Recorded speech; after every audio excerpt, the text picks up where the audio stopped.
the Cardcaptor Wizard of Hogwarts. This video is purely for entertainment and does not infringe on copyrights or laws. The rights to the novel and image belong to the original author. We do not claim ownership. Don't like waiting and want to listen to this fanfic in full now? Subscribe to our Patreon, where you'll find the best fanfics. Chapter 451 Cologne? In one of Adam's safe houses, the 5 people in the dormitory reunited after a long absence, and a strange smell filled the big round table. Sure enough, hot pot is the most suitable for gatherings.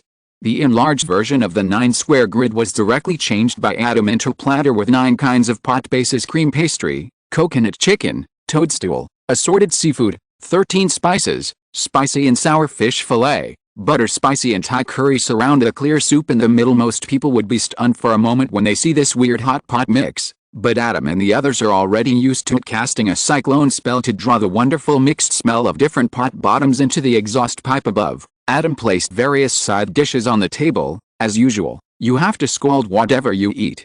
Remember to keep the food in contact with the tableware for more than 2 seconds. Even if the food in the toadstool pot is cooked, it is still highly toxic. I don't want to have to save you half the food. What? Why not purify toxins using a cleansing card? These delicious flavors come from these toxic substances. As for how these mushrooms and other poisons, which are still highly poisonous even after being cooked, were found to taste good, it is thanks to the Hufflepuff students. I don't know whether it was because they listened to the story about Shenlong tasting hundreds of herbs or read the classic of mountains and seas. In short, they carried forward a similar spirit. They were not afraid of hardship, fatigue, poisoning, or danger. They used exhaustive methods to eat up the Forbidden Forest 7 to 7 times out. After more than a year, a book, Hufflepuff Takes You to Eat in the Forbidden Forest, was published. It was co-authored by many Hufflepuff students, and the property rights belong to Hufflepuff House. The book ranges from poor survival conditions in the wild to complete cooking conditions at home, from flying in the sky and swimming in the water to taking root in the soil and buried underground. Every ingredient and every part is explained, from the taste to various processing methods. The introduction is so detailed that it makes people drool. Currently, the book has been updated to the 3rd edition, and what Adam has in hand is an internal version of Hufflepuff. In addition to the contents of the official version, there are even some special items that are not suitable for leakage. For example, a certain type of highly toxic fungus in the toadstool pot is only available in the internal version of Hufflepuff. Although the highly toxic food cannot be eliminated through pre-treatment, it tastes really delicious after being boiled. I recommend giving it a try if you have adequate medical conditions. In addition, there are additions from later generations below the entry. Ps. Professor Snape already has sufficient experience in treating this. You can directly ask him to buy a special antidote, a 15 silver seco. When using it, be sure to ask your friend to hold the medicine and prepare it after your face turns purple. You pour it into your mouth. How can I put it? This indomitable love for food really made Adam's blood boil, and he was very moved. I know. Adjusted his chopsticks, picked up the raw puffer fish fillet from the plate, blanched it in the toadstool pot, picked it up and blew on it, waited for 2 seconds and then stuffed it directly into his mouth. Hot, fresh, tender. This is what people eat, not. As impatient as Cologne, who had just emerged from the virgin forest, Eugene picked up a piece of spicy and sour fish fillet and put it on a plate to cool, then looked at Adam. Now that you've got everyone together, where should we discuss next? Oh, food comes first. It's supposed to be one of the great things in life. Can you please stop saying such embarrassing things in a hurry? Uther sighed, feeling that the red butter in the bowl was no longer fragrant.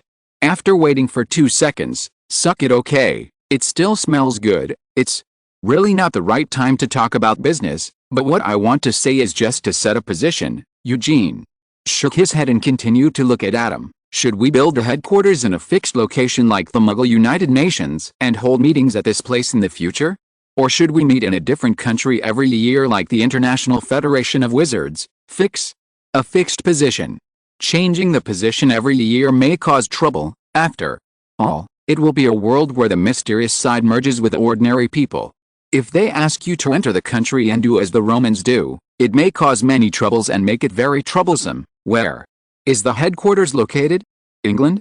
China?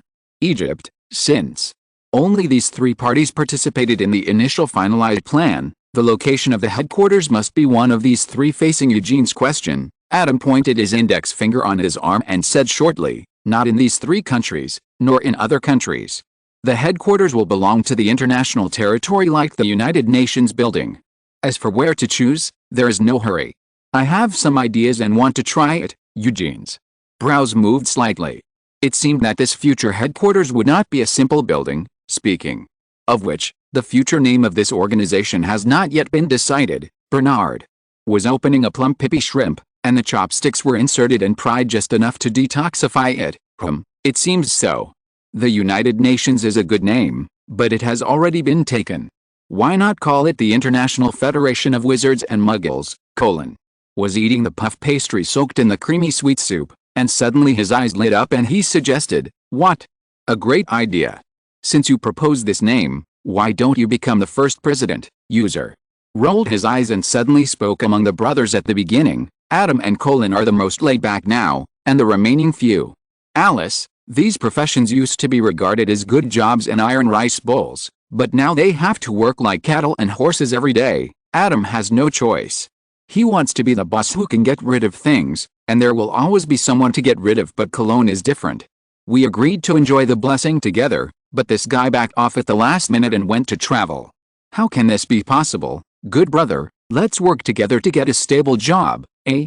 Me. Cologne was stunned, and the puff pastry in his mouth fell back into the bowl. "What a joke. I can't do this. I have no experience. I don't even know what you are talking about." Cologne literally just came out of the primeval forest. He didn't have time to read the messages in the group before, and he was often absent from the discussions before that. "Oh, you don't need to know so much. For this kind of thing, you need to have no experience at all, not understand those dark unspoken rules, and have a passion in justice. That's the most suitable person." Listening to Uther's words, Cologne nodded as if he was convinced, and suddenly frowned. "No. Are you saying I'm stupid in a roundabout way? I understand." "Huh? Ahem, how could that be? I'm saying that you have a strong sense of justice, not that you're stupid."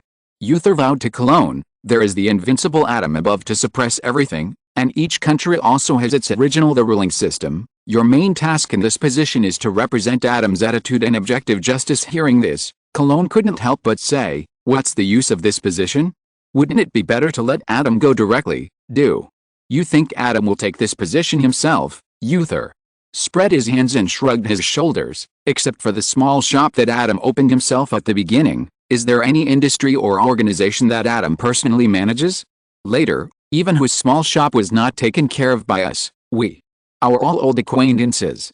Everyone present knows Adam Reed, the old hands-off boss." Chapter 452. Bernard? This, facing Uther's words, Cologne was speechless and could only look at Adam. "Even if you think about this kind of thing, Adam's idea will definitely prevail in the end." However, what made Cologne feel cold was that Adam not only listened to their communication throughout without interrupting, but also propped his chin on one hand, as if he was very interested in it. "Don't say it yet. Don't even say it." Adam thought it was a good idea originally. Adam really didn't know who to hand over to this position. If it didn't work out, he could only take over for a while. After all, what the first person did was to set an example for all his successors. But what Uther said does make sense. Moreover, Cologne's character is indeed very suitable for this position. Suddenly, I understand why Professor Dumbledore liked Professor Scamander so much. Adam looked at Cologne with brighter and brighter eyes, and Cologne couldn't help but said with some anxiety, "Adam, don't you join them in their mischief? This is a matter that involves all countries in the world. I really can't handle it." "No, no, no, Uther is right. You don't need to deal with the affairs of all countries in the world. This organization that has not yet been named is not a country or political institution. It mediates and upholds justice. These are what it is. Organizations need to consider." Adam looked at Cologne and spoke slowly, with enough power. Adam pointed at himself. "The most important thing for the leader of this organization is attitude, or sense of justice. This sense of justice is not a sense of justice based on law, but a sense of justice that is universal, simple, and can resonate with the vast majority of people." "You just say what you say. Why do you still criticize me? What happened to your sense of justice based on the law?" Bernard got up angrily. "Huh? Is that talking about you? A sense of justice based on the law? Is there any intersection between the word Bernard and this description?" Eugene looked at Bernard with some confusion. Bernard was about to open his mouth to defend his sense of justice as a justice, but he remembered that these were all roommates who knew him well during his time at Hogwarts, so he slowly sat down. Ahem, that's okay. After being interrupted like this, Cologne finally resumed his train of thought. But why did you choose me? There must be many people with such a sense of justice, right? There are many people who have such a sense of justice now, but there are very few people who can still have such a sense of justice after sitting in that position. Adam sighed, held Colon's hand and said sincerely to Colon, there are really not many people I can trust. Cologne, you are the only suitable candidate. When you gave up your position in the Department for the Management and Control of Magical Creatures and chose to pursue your dreams, it shows that you don't care about the fame and fortune that people are passionate about. But I care more about my own heart. Colon felt a little embarrassed by Adam's sincere praise. Is it my imagination? Why do I feel like I have heard this somewhere? Bernard scratched his head, and then he suddenly had an idea. Isn't this what Professor Dumbledore said to Professor Scamander in Fantastic Beasts and Where to Find Them? Colon was stunned for a moment, then felt Adam's hand tightening on his, and subconsciously turned his head to look at Adam. Yes, Professor Scamander also has such qualities, but he is old. How could I ask him to fill this position? Adam pulled Colon over and patted him on the back, resting his chin on Colon's shoulder, and narrowed his eyes slightly when he looked at Bernard as he spoke. Anyway, the judicial body of the British Ministry of Magic is now on the right track. If Cologne runs away, you kid will take his place. Bernard? ? His scalp numbed. Bernard quickly buried his face in the bowl in front of him. Just kidding. I know that the first stage is definitely the busiest stage. He has just finished his job as chief judge and is a bit idle at this stage. He is planning to enjoy it, but he has no interest in changing to another place to deal with the pressure after being let go by Adam. Colon still opened his mouth hesitantly, but, Eugene and the others also, this is just an international organization and cannot replace the government of any country. Eugene and Uther are both or will be the ministers of magic of a country. Bernard's position is also irreplaceable. There is no one else I can trust so much. The only one left is you. Colon nodded subconsciously, but ignored the fact that Adam himself could also occupy this position. Good, seeing Cologne nodding, Adam clapped quickly, and the other three people also clapped and celebrated. Colon couldn't help but be stunned when he saw the smiles on the faces of the four people. Why did he suddenly have the illusion that he had been betrayed? Don't worry, your job is to set an example for those who come after you, and be on the front line.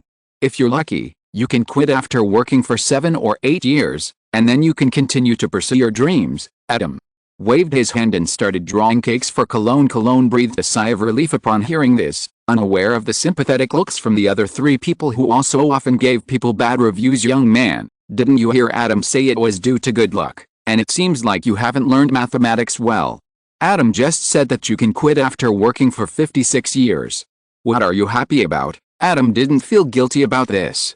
Except that Uther's position was not arranged by him. The positions of the remaining three people were indeed good jobs in any sense. Besides, with his real elixir of life, less than 100 years is just a small part of life. Even before retirement, you can continue to pursue your dreams.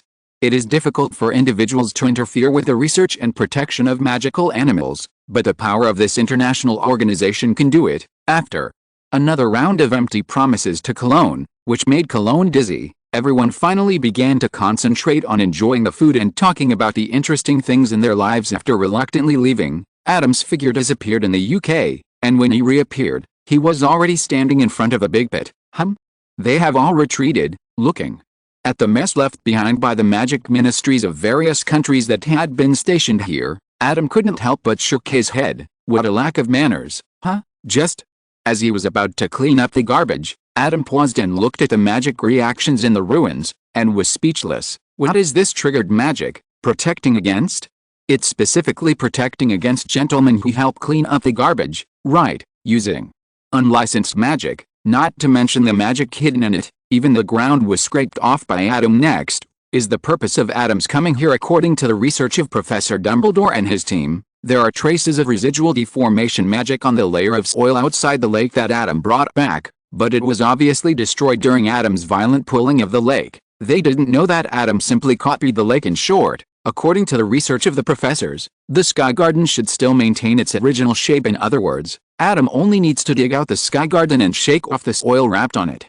And he can get a complete sky garden that has been buried in this oil for many years. We just need to find out the truth about the fall of the sky garden and then transform it. It will be the perfect place to serve as the headquarters of that organization. Chapter 453, The Real Sky Garden. Let me see what this hanging garden looks like. The magic shrouded the surroundings, and the whole world seemed to be cast in an illusory shadow, ensuring that the movement here would not be perceived by anyone or any way outside. Adam rose into the sky, took out his wand and looked at an Adam card for the first time in a long time. Earth, help me lift up the hanging garden buried in the ground. The graceful woman dressed in crystal and metal walked through the cards and came to reality. She nodded to Adam and then sank into the ground. Immediately, the earth began to rumble, as if an earth dragon turned over. No, this time it's a real earth dragon turning over. Thousands of years have already integrated the sunken hanging gardens into the surrounding earth's crust, but traces of this close connection can still be traced. The oriental dragon-shaped stone dragon swam around along the outline of the hanging garden ruins, directly peeling off the hanging garden ruins from the rock formations and soil next to it, and then, the stone dragon melted into the earth and rocks, and the rumbling sound also stopped. The next moment, a pair of huge palms condensed from the earth and rocks, supporting the outline of the hanging garden ruins, and began to slowly rise. Boom! The moment the top floor of the sky garden hit the ground shook. The originally flat terrain suddenly bulged into a small valley. The cracked earth and rocks rolled down in all directions. From the originally huge pothole, the sparkling waves below could be vaguely seen. Big Lake, hiss, I don't know how strong the magic on the ruins of the sky garden is. Maybe it can't withstand such a collision. After temporarily stopping the ground card from continuing to forcefully lift up and knock the ground away, Adam thought for a moment, stretched out his hand and used floating magic to levitate the cracked earth and rocks and move them aside. After sweeping away these obstructions and passing through the hole that was several times larger than the original one, Adam was able to see a part of the entire ruins of the hanging garden. However, this was still not the entire scope of the ruins of the hanging garden, but only the raised part of the ruins of the hanging garden actually that big. In this area, Adam saw the area he had explored before, up to the black mineral peak, which was only about half of the area, and this seemed to be just the former superstructure of the hanging garden. Why did such a huge sky garden suddenly crash? Is it because of insufficient power? One fell from the sky without flying properly, but if such a big and heavy hanging garden fell down, according to research, the meteorite that could wipe out the dinosaurs would only have this impact. Right, let's go over there later and see why the hanging garden fell down in the first place. Wait a moment. Adam suddenly fell into deep thought as he looked at the ruins of the hanging garden that were covered in soil and rocks. It looked like even if it was dug out of the ground, it would take some time to study how to start, operate and restore it to its former appearance after cleaning. So why don't you just copy the hanging gardens from the past that didn't fall into the ground? You're already here, let's get it out first. Just treat it as cultural relic protection. Adam waved his hand, and the ground continued to be destroyed and lifted up, opening up a large hole that could allow the ruins of the hanging garden to pass through. After the shaking of the ground and the mountain stopped, two more mountains appeared in front of Adam. The larger one is the newly excavated remains of the hanging garden, and the smaller one is the excavated earth and rocks. Asking the land card to fill back the hill and smooth the pit, Adam reached out and touched the exposed part of the sky garden ruins outside the soil package. The magic flow locked the entire sky garden, and all other impurities were removed. All are purified. This is Adam's eyes widened slightly, wings sprouted from behind him, and he stepped back a bit. That big lake is actually not a lake. That's right. According to the height, it is also part of the superstructure. I saw that the central part of the hanging garden was the black mineral peak where he had stopped. Its true form was actually a giant building similar to a shrine or temple. The huge black peak was surrounded by densely packed portals. The peak he saw was the top of the building. It is not difficult to explain why the mountain that Adam saw was connected into one, and surrounding the temple is a circle of gorgeous and peculiar buildings. The main entrance of the mountain building faces a huge pool. The pool is supported by a white stone pillar, and its height is almost 2/3 of the mountain building. Below the pool are platforms of different heights and sizes that are also supported. These platforms are connected by long, intricately carved stone bridges. The giant golden tree covered with crystals that he had seen several times, the elf-style forge that looked familiar to Adam, The garden with all kinds of beautiful plants, the lush but inexplicably dim forest. There are regularly spaced grooves on the edge of the pool.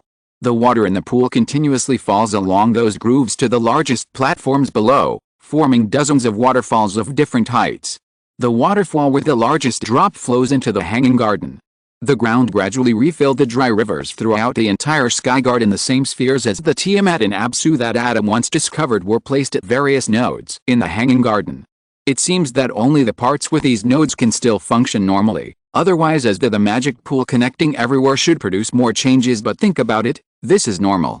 After falling into the ground for thousands of years, the soil buried all this magic, and even the top pool was covered with soil. Even though these magics repel the surrounding soil to a certain extent, the soil still continues to invade, and even the pool at the top is wrapped by layers of soil, and finally even forms a large lake. This makes Adam even more curious. What happened to the sky garden back then? But before traveling through time, there is still a problem that Adam needs to solve. Now, it seems that the ruins of the sky garden are a bit useless. Adam couldn't help but touch his chin and look at the ruins in front of him to say it is useful. This ruins has actually been almost broken after so many years.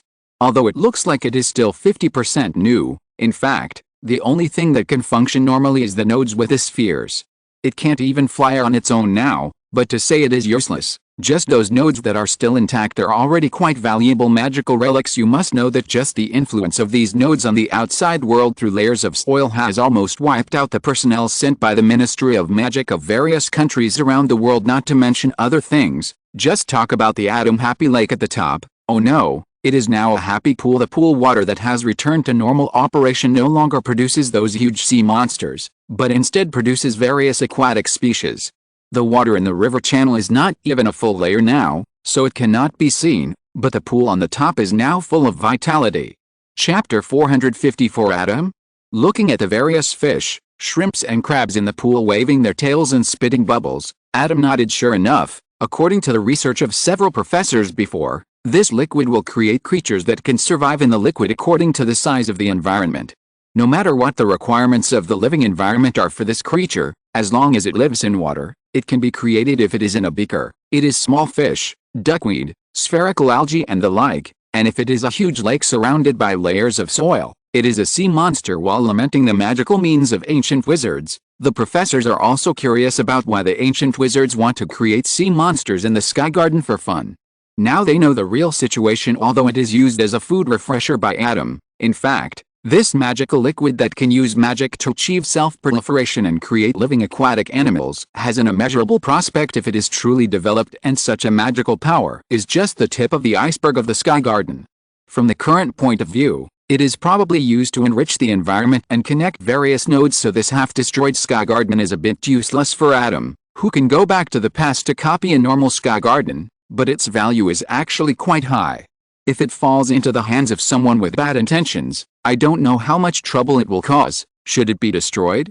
That would be a bit of a waste. Looking at the sky garden ruins in front of him, which are more ornamental than practical, Adam's eyes suddenly lit up. Since I have it, I might as well maximize the ornamental value. The sky garden kept shrinking and shrinking, and finally turned into a small miniature landscape, which was wrapped by Adam in a layer of crystal. Although it is crystal, even if it is thrown into Hiroshima on August 6, 1945, this crystal ball will not be damaged at all, let alone affect the sky garden ruins sealed inside. Not bad, not bad. The Yuan Mingyan that was copied before can also be copied into this, and there are various ancient landscapes. Collecting a bonus, Adam began to recall the specific age of the sky garden. Good question. After Adam recalled it, he found that this seemed to touch his blind spot in knowledge. After finding the book that Professor Dumbledore provided at the time, which recorded the sky gardens, Adam went back in time for hundreds of years and finally found the specific record of the sky gardens. But isn't this a little too specific?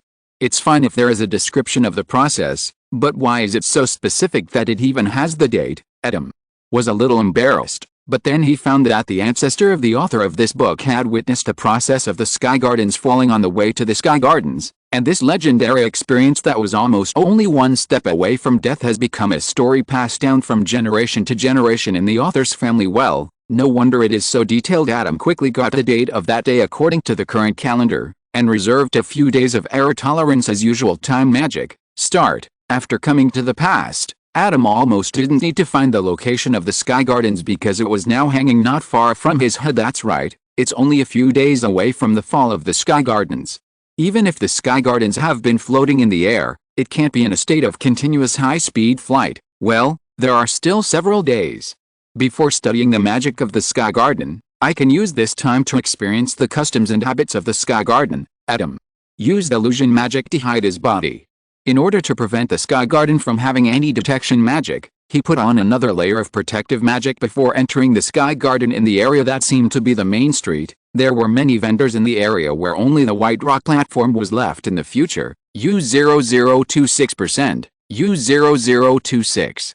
Use 0026 at, well, the language used by everyone in the Sky Garden is unfamiliar but a little familiar, but I still can't understand it. Basically, Adam shook his head and gave up the idea of blending in, but that was not his main purpose. Let's try the specialty of the Sky Garden. Waving his hand, he copied a fruit he had never seen before from a roadside store.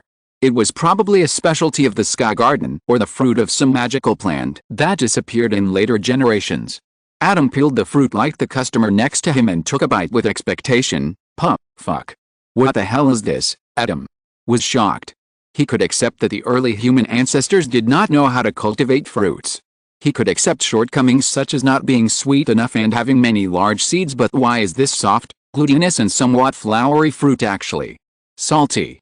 Exclamation mark. Why is there a salty fruit in this world? And it's not just ordinary salty, it's the kind of salty with an indescribable strange taste. In short, it doesn't feel like something that people eat. Why can he eat this kind of thing with a calm face? Is his taste really good, or does this thing have some medicinal value that he doesn't know about? Adam was lost in thought, and when he turned around and saw a customer eating and chatting with a boss, he was silent for a moment.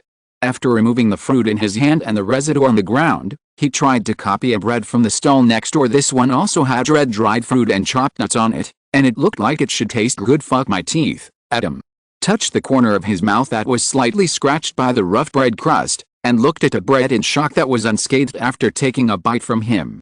Apart from a trace of saliva, there was not even a tooth mark on it. With a slight exertion on his hand, there was no click sound until Adam used the magic bread that enhanced his strength. Let me put it into perspective. Is this really not the weapon of an ancient wizard? Adam grabbed the long loaf of bread and waved it, and for some reason he suddenly thought of Hagrid's rock cake. I only thought that the hardness of that thing was ridiculous before, but now think about it. Could it be an ancient recipe passed down by ancient wizards? So how do you eat this kind of thing? Bite directly. Are all ancient wizards hybrids of giants? At this time, a wizard stopped for a moment in front of the bread stall, and then took out a currency and bought a piece of bread that was the same as Adam's hand. In fact, this was the only bread on the stall. Use 0026%, under Adam's wide-eyed gaze, the wizard took out a one that didn't look much different from later generations, and chanted a magic spell on the bread. Sounds a bit like the disintegration of later generations. Adam subconsciously simulated the operation of magic power and found that this curse seemed to be the predecessor of the torn apart spell. It was more powerful but also more complicated and dangerous to control. If he was not skilled in it, it would easily fall apart with him. Such an enhanced version fell into pieces and fell on the bread, breaking the bread into a pile of broken pieces, and the wizard picked up a small piece and stuffed it into his mouth with a normal expression. Does it mean that you have to break it into pieces and hold it in your mouth for a while before you can eat it? Adam finally understood how this kind of murder weapon could be used as food, but why can't wizards just eat something normal? In the river not far from you, is it illegal to catch and eat those fish? Chapter 455 Sky Garden? Sky Fortress. Adam could still understand the salty fruit. It might be because the Sky Gardens were far from the earth and the water source came from the pool in the sky. The wizards living here lacked salt and supplemented it with this fruit, and Adam really couldn't understand the bread that was so hard that it had to be cut with a spell. There were other things to eat in the Sky Gardens. Could it be that the wizards were too picky to eat soft food, let alone the faraway ones? Weren't there fish in the pool not far away? Not long after this doubt came up, Adam knew why wizards didn't eat fish. Oh my god, what a smell, eh? Wind mixed with fishy, rotten and other smells blew over, and Adam's hair stood on end and he took a step back. With his current ability, even if a nuclear bomb fell in front of him, he wouldn't feel so terrified, but this smell, I have to say, it's really vicious. Fortunately, after Adam took a step back, He no longer smelled the smell. He quickly purified the smell on his body for fear of being contaminated, and then looked around to find the direction from which the smell came with a target. Adam soon found the suspect. What is that? It was a stall with stacked wooden boxes, so Adam didn't find anything wrong at first, but after careful observation, he found that all the wizards on the road naturally avoided the vicinity of that stall. Looking at the energy reaction around the stall, and thinking back to his experience just now, Adam guessed that it was probably a spell to prevent the spread of the smell. Adam took a few quick steps to bypass the cover of the box and could see a tall and fat middle-aged man inside. At first glance, he even looked a bit like Hagrid, and he was processing a fish head. Just that fish had covered a long table in front of the man, and the body of the fish was cut into 3 pieces and leaned against a box behind the man. The man was using a tool that looked like a small rake to scrape the meat off the fish head. There was a wooden barrel under the table to hold the meat paste. Seeing this scene, Adam can confirm that the fishy smell obviously comes from this stall, but recalling the rotten smell and the complex and terrifying smell just now, it is reasonable to speculate that this stall has no anti-corrosion measures at all. No wonder no wizards patronize it. This fish meat is estimated to have less minerals and trace metal elements than the gang's water, but such a big fish, although it is smaller than those sea monsters, it cannot be raised in the river. Was it caught from the pool above? Adam scratched his head and completely lost hope for the special food of the Sky Garden. He came to the sky and looked down at the Sky Garden that is still in operation. Sure enough, in addition to the few magics such as prohibiting flight and anti-phantom shifting that are still in operation in later generations, there are still many magics in the Sky Garden under normal circumstances. The magic that keeps the Sky Garden flying in the air is just one of them. There are also cruise ships throughout the Sky Garden. Its function is similar to that of the subway. The route and driving time are fixed. You can board the cruise ship when you need it. Adam also saw how the wizards in the Sky Garden used the crystal derived from the golden giant tree. It turned out to be a portable and movable source of magic power that could be used in some way. The Sky Garden had many alchemical items that matched it. In addition to daily life, this crystal was probably also the weapon and ammunition of the Sky Garden. The statues located in various places in the Sky Garden were inlaid with this crystal. Adam could see that it was something similar to the stone statues in Hogwarts, but those statues were wizards holding wands, which made people wonder whether these statues would cast spells after being activated, and the power that the ancient wizards used to make the 4 directions submit was also based on this crystal as the energy source. I didn't expect that this legendary weapon was actually a piece of clay tablet, standing in the center of the temple. Looking at the 27 huge clay tablets in front of him, Adam's expression was a little subtle. According to Adam's observation and analysis, these clay tablets should be made of many kinds of materials, one of which was a black mineral powder from the temple where Adam was. This entire temple was taken out from a huge black mineral, and the Sky Garden was essentially built around this temple. While chanting the spell, he used the edges of the crystal as a pen to carve special symbols on the clay tablet. The energy in the crystal would penetrate into the clay tablet in the process, and finally form a spell that was temporarily stored and could be activated at any time. This ancient spell is not like the short syllable spell that has only become popular now and has become the mainstream in the future. It can even be activated silently when used skillfully.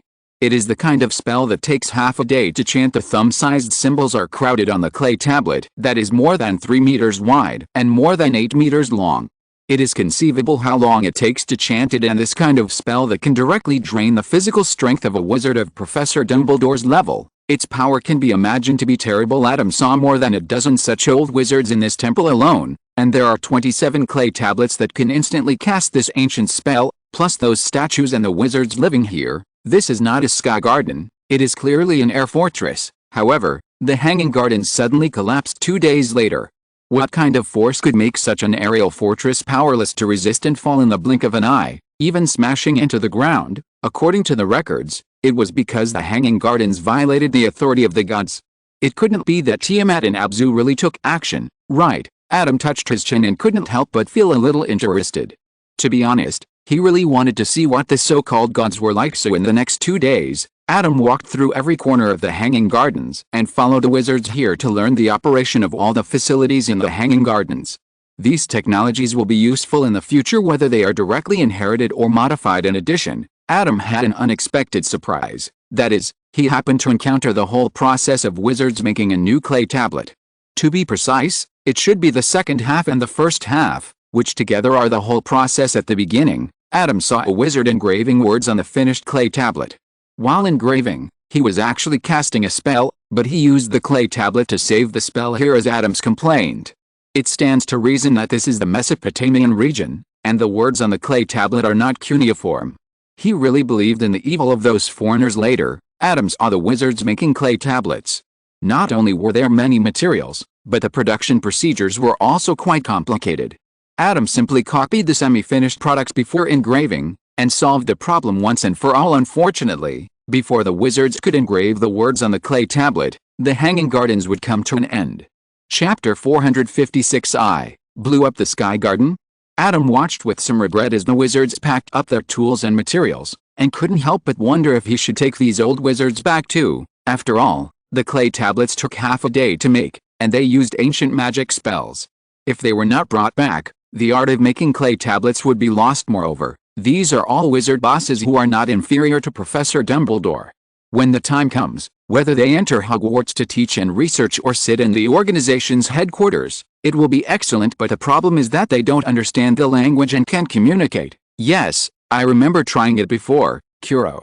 Riddle once guided Adam to use the method of communication using the power of the spiritual dimension, which was a method of communication that could transcend language barriers, but Adam, who has mastered English, Chinese and Egyptian, felt that he could not use this ability for the time being. Anyway, he still had a lot of time, so he did not spend time to study it. Now that I think about it, Adam took some time to try it out, and because he could recall his original memory and experience it carefully, it didn't take long for him to learn it. In addition to these old wizards, there are also these clay tablets. Adam looked at the clay tablets in the center of the temple. These were also treasures. It would be a waste not to copy them and take them away. There are also hanging gardens, which were the original purpose of Adam coming to this era. That is to say, except for the residents living on the periphery of the Sky Garden, everyone else must be packed away together. Adam came to the top of the Sky Garden, and the magic enveloped the entire Sky Garden in an instant. When he copied all the things he wanted to take away, time immediately stopped, and then he shrunk it and held it in his hand. The next step is to wait for the legendary power to shoot down the Hanging Garden. Boom. As soon as he finished speaking, Adam lowered his head in shock, and a huge magic reaction appeared in the temple. What's going on? As soon as Adam landed at the door of the temple, he saw the wizard inside running out in panic, screaming in panic, but behind them, the elderly wizards did not run along with him. Instead, they gathered around the stone slab and cast spells while unable to help but discuss it. Strange, who is violating the ban and stealing clay tablets? A tall and thin old wizard couldn't help but said, the materials of the clay tablets are extremely precious. Even if it takes us several years to collect all the materials, who can collect them all? How could this movement be about stolen clay tablets? It must be some wizards who want to destroy the Hanging Garden. There are too many people to replace us, right? The strong old wizard sighed. Forget about making clay tablets, but we have to make the same clay tablets as those in the temple, and they correspond to each stone tablet in the temple one by one, and they are completed at the same time. The other party obviously has a premeditated plan. Only one clay tablet with the same spell can exist at the same time. When a new clay tablet is made, the old clay tablet will be activated automatically. I told you that this kind of magic is too dangerous, but you just didn't listen. An old witch snorted coldly. If you had listened to me and only made 3 clay tablets, with the temple's ability and our strength, we could have at least controlled it. Now, we can't even run away. They are the heirs of the builder of the Hanging Garden and the inventors of this kind of clay tablets. They are well aware of the power of these clay tablets out of control. Their location is in the center of the Hanging Garden. With the magic of the Hanging Garden, they cannot escape even if they run away out of the spell's range, so they simply stopped leaving. Suppressing the explosion of the slate here would also give those on the edge of the Hanging Garden a little more chance of escaping. What's the use of saying this now? You didn't object very firmly when the 4th clay tablet was made. The tall, thin old wizard couldn't help but retort. Adam broke into cold sweat, and his pupils trembled as he listened. He couldn't help but glance at the miniature version of the Hanging Garden in his hand. There were 27 replicas of the clay tablets in the temple inside, so it was me who blew up the Sky Garden. At the same time, somewhere in the world, a group of wizards let out a sigh of relief. This damn clay tablet is finally completed. From now on, the Hanging Garden will become history, and we will be the kings who rule over all creatures, without the kind of crystal that is a specialty of the Hanging Garden. They could only use their own magic power to carve the clay tablets. If one person's magic power was not enough, the other person quickly made up for it. After draining everyone's magic power, they ruthlessly killed several subordinates to squeeze it out. The magic continues with the last symbols. Now they were lying on the ground one by one. Everyone was covered in mud mixed with blood, but everyone had a cheerful smile on their face. On the other side, Adam was stunned by the truth. This was the first time he was forced to participate in past events. It was me who destroyed the Hanging Garden. Adam immediately took action to immobilize those stone slabs. No matter how powerful those stone slabs were when time stood still, it would be impossible to activate them again. Wait, the Hanging Garden in my hand is now in a state of stop time, and with a protective magic on my body, it is not an exaggeration to say that it is in another world. How could it affect the clay tablets in the temple? Adam suddenly stopped and narrowed his eyes. The rational thinking that had been offline due to some panic reoccupied the high ground. Give it a try. Adam raised his right hand, and another Hanging Garden appeared in his hand. The temple of this Hanging Garden also contained the 27 clay tablets. As the second Sky Garden appeared, the clay tablet in the first Sky Garden on Adam's left hand did not show any signs of being forced to start. Sure enough, it was not his fault. Although he had some doubts, Adam breathed a sigh of relief after he was really sure, and then he directly released the closure of the 27 clay tablets and the stillness of time, allowing the power of the clay tablets to affect the world. Your mother's kiss. Just stuck at this time to do this. Almost a pot was put on my head across 2,000 years. If it weren't for my cleverness, I would have really fallen for your evil trick and fell into guilt. How dare you destroy my Tau heart? The Sky Gardens are blown up at will, and it's not a good thing at first glance.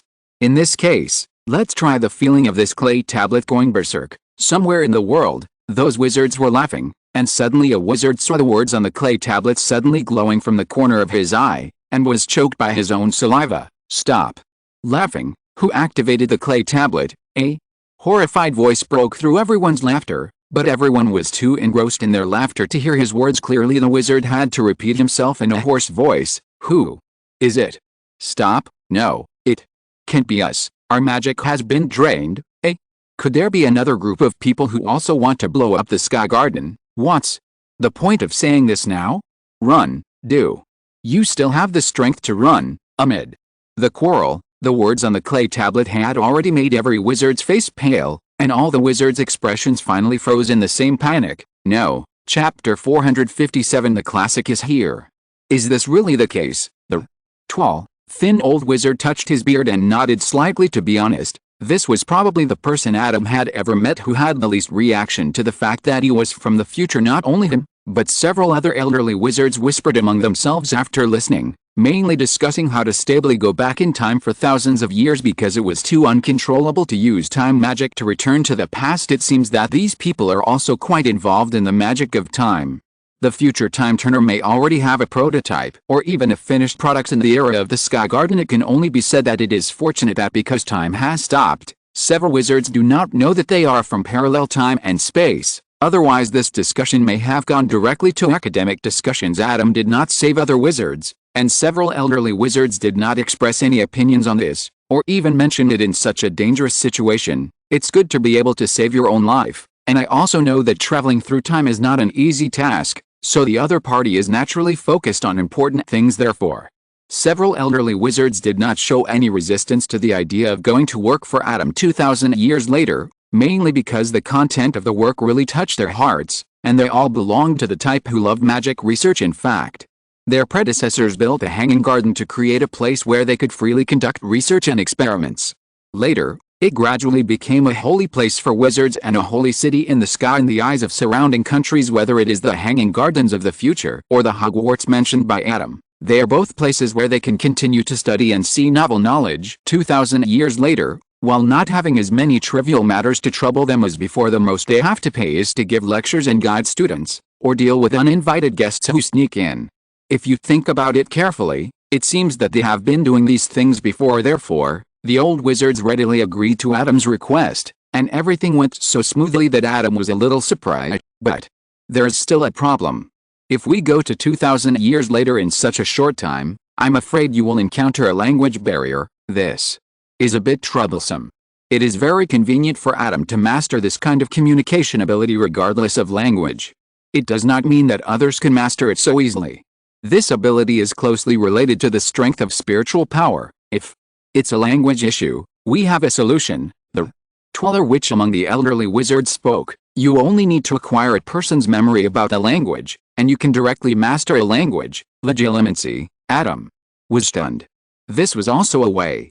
The ideas acquired through legitimacy were also not limited by language.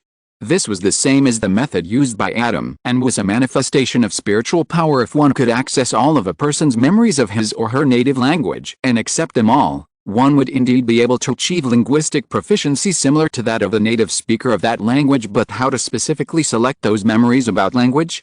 If the memory is mixed with other things, then accepting it hastily may cause some cognitive problems. After all, a very important component of why a person can become a unique individual is the memory of this individual. Then several elderly wizards showed Adam an ancient magic, which the wizards specifically used to obtain the target's memory of language as long as the other party does not know it. Lumency, and there are no mistakes in the process of releasing the spell. You can 100% successfully obtain the other party's pure memory about language without mixing in some other memories. Therefore, it is obvious that muggles without magic are the best targets for spellcasting. Even if they instinctively resist, it will not cause any interference to spellcasting. Adam pressed his temples with a headache. It seemed that he should explain to some old antiques the relationship between wizards and muggles 2,000 years later, even if this spell is actually quite mature and will not cause any harm to the object whose memory is being acquired. The fact of acquiring the other person's memory is enough to cause people to panic and resist. Is that so? It seems that the future world is indeed very exciting. The old wizards nodded. It is useless to talk to these people from the slavery era about human rights and equality for all. They cannot understand things that they have never been exposed to before, so Adam could only tell them that 2,000 years later, muggles and wizards had equal status, and that muggles had created powerful weapons through non-magical means. Therefore, when they act 2,000 years later, they still need to consider the reaction of muggles and not show an attitude of not treating muggles as human beings. No, it just needs to be hidden so that it can't be discovered. A short, fat old wizard said clearly. Adam, you are learning too quickly and too thoroughly. But this also reminded Adam that these elderly wizards in front of him were all over 100 years old after all. Although because they lived in ancient times, their horizons may not be so broad, the wisdom of a lifetime will still be no worse than that of people in the future. What they lack is just the understanding of the situation 2,000 years from now. Then, I will send you back first. There will be people there to communicate with you and help you understand the information of that era. This person is naturally familiar to Regulus. After all, he is familiar with him once and twice. Counting him, this is already Regulus's third time, so there should be no problem. Adam will send a message to Regulus in advance as for why Adam didn't go back with him. On the one hand, he planned to make a small transformation of the Hanging Gardens, and on the other hand, this time he had gone a long way in the long river of time. Since he was here, he planned to bring back a few more ancient people. Alice, the Hanging Gardens are real, but Atlantis is just a fictional place? Indeed, there is no record of it in the books of wizards. The so-called Quetzalcoatl is actually a wizard who is born with an animagus, and his animagus is a bird snake, which is incredible.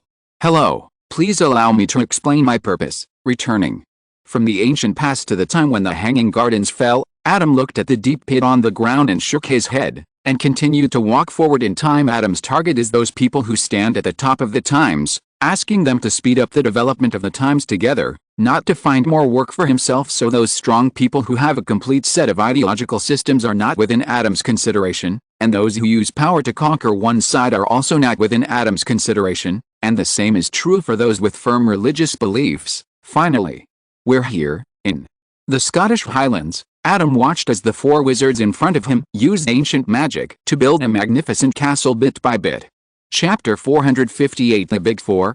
The four giants who created Hogwarts were great men who raised the lower limit of the quality of British wizards. You must know that although there are wizards who can deliberately let muggles catch and burn them for fun, there is also no shortage of wizards who don't know a few magics and can only wait to die if muggles find out and catch them. Before the establishment of Hogwarts, wizards in Britain had no legitimate way to learn magic except through family tradition. It is precisely because of the establishment of Hogwarts that young wizards can get a good education, and young wizards from muggle families can also know what they are, instead of listening to the muggles around them who think they are monsters, of course. These achievements are not actually the main consideration for the candidate. The main reason why he chose the Big Four is that the other party should be happy to work with him to support the educational development of Hogwarts in the future. After all, the other party can be regarded as a pioneer in wizard teaching. Yes, not everyone that Adam finds along the way is willing to go to the future with Adam. Even if it is just to go to that international organization, Adam will naturally not force the other party. What is somewhat strange is that most of them are strong men from China. Those strong men believe that they have more important things to do in their own time, or that they should not interfere with the development of future people. The Big Four of Hogwarts, not to mention Gryffindor, Ravenclaw and Hufflepuff, should be happy to go to the future with Adam. As for Slytherin, Adam is a little unsure. It depends on whether the other party will always adhere to the other party's pure blood theory. In other words, it depends on whether Slytherin's pure blood theory was formed under the influence of the times or on his own idea. After all, he was someone who broke with his old friends and ran away from Hogwarts, which he helped to establish, for the sake of pure blood theory, in order to prevent his thoughts from being stereotyped when he gets older. Adam specially sought out the Big Four when they were still young. Please forgive me for coming uninvited. It's nice to meet you in person, the founders of Hogwarts. One day when the four giants gathered in the principal's office for a meeting, Adam quietly visited. Who are you? How did you end up at Hogwarts? The young Slytherin noticed that Adam raised his hand and cast a silent confinement magic. Adam bounced it off before asking aloud, wait, Salazar, Gryffindor, suddenly raised his hand to stop Slytherin from attacking Adam, with a bit of confusion on his face. Do you feel it? Yes, we feel it, both. Ravenclaw and Hufflepuff looked at Adam in surprise. They felt a familiarity in Adam. That was the power of Hogwarts at this time. Hogwarts actually did not have a principal who was superior to the four colleges. The four founders each taught their own students, and everyone just lived together. Otherwise, if everyone's courses were the same from the beginning, there would be no need for branching into colleges, and those systems would only be formed later. So at this time, the so-called principals' rights were jointly held by the four deans. The power of the contract will not follow Adam 2,000 years ago, but the traces left by the contract will not disappear together. Others cannot see it, but the master of Hogwarts knows that these traces mean that Adam at least once mastered it. Through Hogwarts now the Big Four, as the creators of Hogwarts, actually saw someone who had mastered Hogwarts. How could this not surprise them? Wait, you're from the future? Right, Ravenclaw suddenly clapped his hands in surprise. How did you get here? Did you use this? Ravenclaw took a step forward and stretched out his hand directly towards Adam's chest. Adam? Question mark. Adam, who was about to introduce himself, was startled by Ravenclaw's reaction and took a step back to avoid Ravenclaw's hand. Oh, sorry, I just wanted to see your necklace. Ravenclaw pointed at the necklace exposed in Adam's collar, then reached out and pulled up the necklace hanging around his neck, revealing the end of the necklace hidden in the sweater. Time Turner. Adam opened his eyes slightly and spoke subconsciously. Oh, do you call it a time turner? It is indeed a very appropriate name, but it is actually not very stable now, so I want to see what you use. No, forget it. I saw my future self to create the thing. Where did it come from in the first place?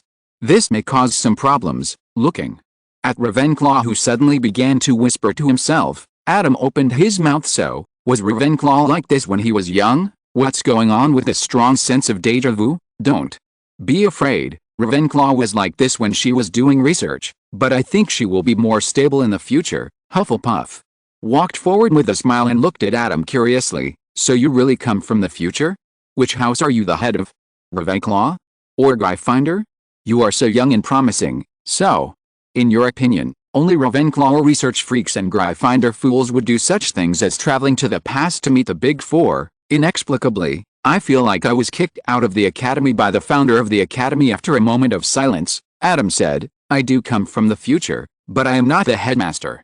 In fact, I was the headmaster of Hogwarts in my time. Hufflepuff was stunned for a moment, and couldn't help but repeat it. Headmaster, Gryffindor frowned. Have the four colleges been merged? Slytherin snorted. It is probably because the number of wizards has become less than it is now, so they have to be merged together.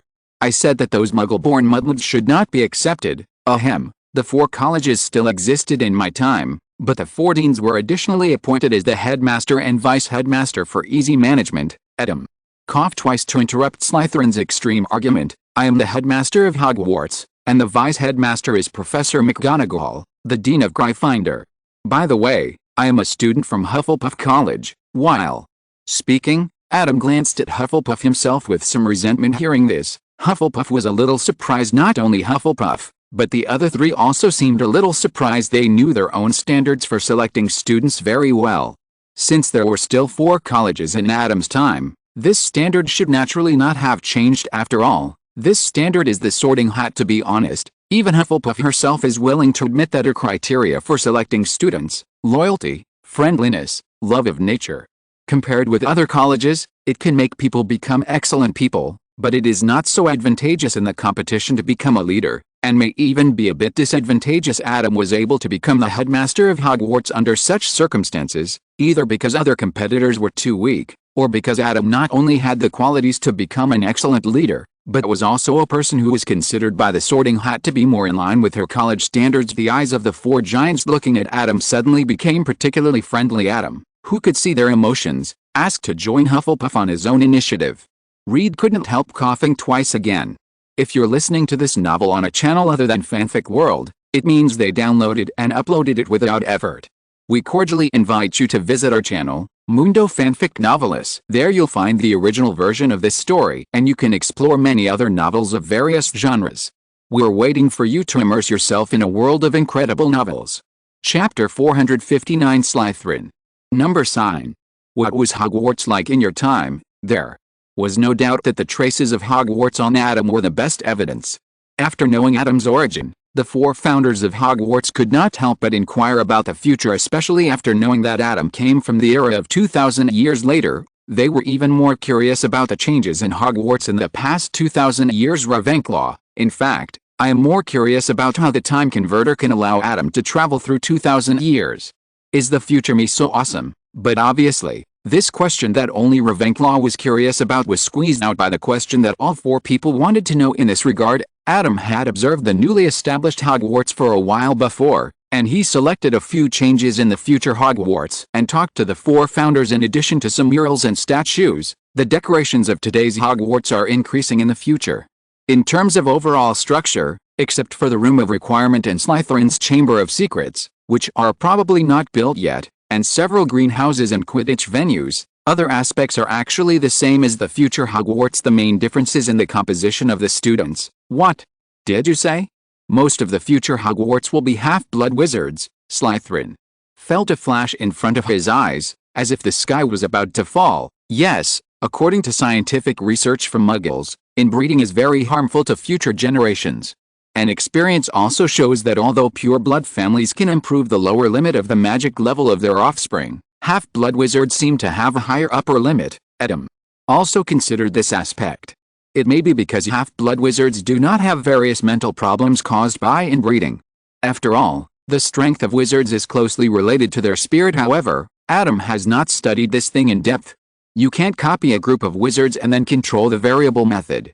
That is a wizard, not a pea or a fly. Then Adam continued, at least the most powerful wizards in our time are half-blood, and those families who claim to be pure blood, their blood is actually not so pure. A long time ago, this is a matter of face, but some places do need this face, such as the ancestors of Uther's family. The earliest pharaohs also married close relatives to maintain their sanctity, but later they found that the children they gave birth to were a little stupid.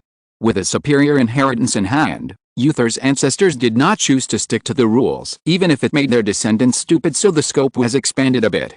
In addition to the pharaoh's own family, the families of several priests could also slowly become powerful wizards. In this way, the rules became more and more relaxed, so that Uther's father could even marry a foreigner. Slytherin wanted to say, how could Muggle theories be useful to wizards?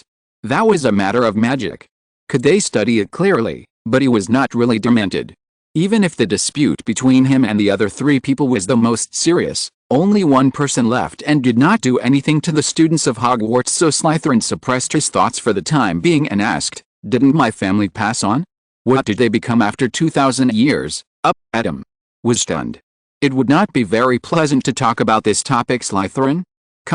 Could it be that they also? Slytherin clenched his wand, wishing he could cast a spell on his descendants 2,000 years apart. How dare they claim to be my descendants? Fortunately, Adam quickly told Slytherin that things were not what he imagined. Well, actually they did quite well in this regard, Adam comforted. In our time, the last family that claimed to be your descendants was the Gaunt family. They kept their blood pure until the end, and also inherited the ability to speak Parseltongue. Huh? That's good, Slytherin breathed a sigh of relief, and then found a problem. Wait, what do you mean until the end? They kept their blood pure until one day the squibbed daughter of the Gaunt family fell in love with a handsome muggle, and so on, so on, so on. In short, in the end, this last descendant of Slytherin who discovered that he was a half-blood killed all the pure-blooded Slytherin descendants, although he only heard that Voldemort had killed his entire family. Slytherin's face had already turned a little green. I was still thinking about refuting the theory that half-bloods are stronger than pure-bloods, but in the blink of an eye, I heard a real example, and this example was from my own descendant. He was killed by a child who was still studying at Hogwarts and grew up in an orphanage, and his wand was taken away from him. Did he pass on anything except Parseltongue and pure blood? Don't you read books? At that time, the Gaunt family was already in a very bad state, and it was estimated that all the things that could be sold had been sold out long ago. And what about my wand? It was taken to Ireland by a descendant, and finally buried by Aesop's Sayre at Ilvermorny School of Witchcraft and Wizardry in the United States. Slytherin questioned in his heart, and Adam answered in his heart. The more he thought about it, the more he felt that the founder of Slytherin College was a bit miserable, so he comforted him. In fact, your descendants should not be completely cut off. There should be your descendants in the United States, and there may be descendants in Ireland, Slytherins. I suddenly lit up. Do they insist on the purity of their bloodline, Adam? The American branch is definitely gone.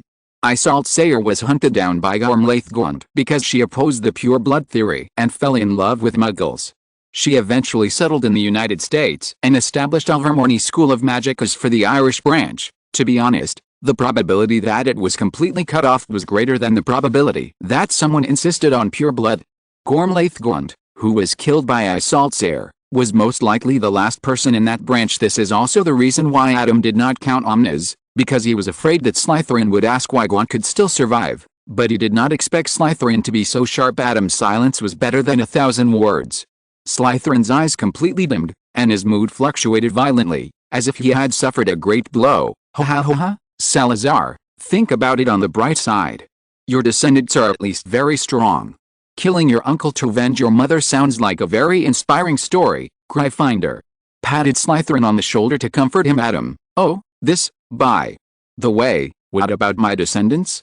Are there any legendary stories left behind? You, Adam, looked Gryffindor up and down. Don't you know whether you have any descendants, from being single in the womb to being buried? If you still want to have descendants in your situation, you have to use magic. For example, you can refer to the birth of the basilisk. Chapter 460. Slytherin, why is it my business again? Wow, have I actually been single all my life? Sneeze. Seeing Gryffindor's reaction after hearing that he had no descendants and was not even married, Adam probably knew why the other party would remain single all his life. They say happiness comes from contrast. After seeing the miserable situation of Gryffindor, Slytherin's mood improved significantly, but strictly speaking, this topic was actually more difficult to discuss. Adam quickly wanted to start another topic, but unfortunately it was too late. What about our descendants? Amused by what happened to the two men's descendants, Ravenclaw and Hufflepuff naturally became curious about their own descendants. What will their offspring be like? They didn't have the same requirements for the pure blood of their descendants as Slytherin, and they didn't think they would die alone like Gryffindor. The two felt that they could accept their descendants no matter what their lives were. Adam, he knew Ravenclaw and Hufflepuff would ask that too. Unfortunately, it's still a little slow. As for the two people's opinions, it is acceptable. Are they really acceptable? He didn't believe it. Facts can always be more outrageous than the most outrageous situations imagined, because imagination requires logic but facts do not, or the logical context of facts is far more complicated than imagined. Adam sighed, still not deciding to hide it. He was not afraid that what he said would affect history. In fact, this room was no longer the original room, but the room after Adam copied it. The four giants in front of him were also the four giants from the parallel world. If they finally want to leave with Adam, Adam will take them away. If they don't want to, Adam will cancel the magic and send them back to the parallel time without changing any history. This is also the process for Adam to face everyone who comes to him. Let's start with the descendants of Ms. Ravenclaw. This story is a bit shorter, although Adam had already had some ominous premonitions when he was silent and sighing. Ravenclaw realized that his guess was still too conservative when he actually heard Adam speak. Good news, she has descendants. Bad news, she's a descendant. Ravenclaw fell into silence after knowing that his wisdom and fame put a lot of pressure on his future daughter, who eventually became jealous and even stole her diadem and ran away. Having said this, Adam couldn't help but ask Ravenclaw himself, does this crown really make people wise? Although he destroyed the soul fragment on it without destroying the crown he obtained had no special effects, so he was a little curious about the answer to this question. But the number of people who know about this problem can be counted on one hand, and most of them are dead. The only one he can find is Ms. Grey, who is not a human being. He can't ask Ms. Grey to poke someone's lung tube, so this question has always been on my mind. Where in the world can there be magic that can make people wise? Any magic will only take effect when the goal is clear, but wisdom itself is a very general and illusory standard. Ravenclaw took off the crown on his head and looked at it in his hands, touching the line of motto he had engraved with his thumb. There's only one magic on this crown that can make people stay awake longer. I applied it for the convenience of research. Hufflepuff stepped forward and gave Ravenclaw a hug from behind, silently comforting his friend. After a moment of silence, Ravenclaw looked up at Adam. What after that? After that, Ms. Ravenclaw hid the incident from her friends until one day she fell seriously ill, so she secretly arranged for a man who loved her daughter to take her back to Hogwarts. Adam sighed, probably because that man was also a pure-blood.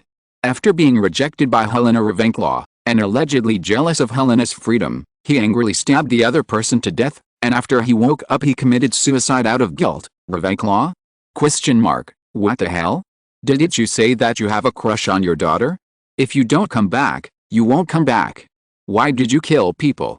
Is it such an extreme thing to do, Slytherin? Tell a story, tell a story. How come you can step on the pure blood theory? Did the pure blood wizard mess with you? Until the end of her life, Ms. Ravenclaw never saw her daughter again. There are rumors that Ms. Ravenclaw's early death was due to excessive sadness. Adam actually agreed with this point. Ravenclaw's serious illness at first was probably just an excuse to want his daughter back.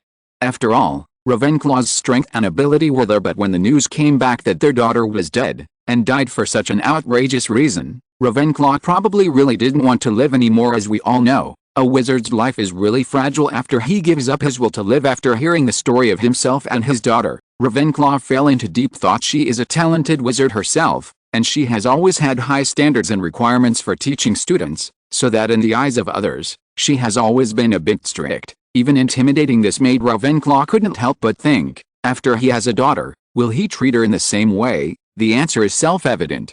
Before knowing the tragedy in the future, Ravenclaw would definitely raise his daughter in this way, hoping that she could become a wizard like himself. But after knowing the tragedy in the future, and thinking back, Ravenclaw will reflect whether this teaching method is too inhumane. Her students can accept her teaching method. On the one hand, she selects students who are talented enough, and on the other hand, the students have their own families and only need knowledge from her. But her daughter is different. In addition to cultivating her abilities, she also needs to get maternal love from her, but she has long been accustomed to the way she treats students and thinks this is the best. Thinking of this, Ravenclaw looked back at her best friend. If it is Hufflepuff, she will definitely take good care of her offspring. After all, the students of Hufflepuff College and her have always been happy, like a family. Hufflepuff couldn't help but look at Adam with some curiosity. What about me? What are my offspring like? She has the least requirements for her offspring. As long as the other party does not become a big evil person, it's fine as long as they can live happily. Well, let me make it clear first, regarding the descendants of Ms. Hufflepuff, there is only one family in the wizarding world that claims to be the descendants of Hufflepuff. Adam touched his nose. After all, Hufflepuff does not have obvious characteristics such as Parseltongue like Slytherin, and the times of several of you are too long ago to be verified. Hufflepuff nodded, with expectation on his face. Ahem. Adam coughed lightly and looked at Slytherin. Slytherin, what does your look mean?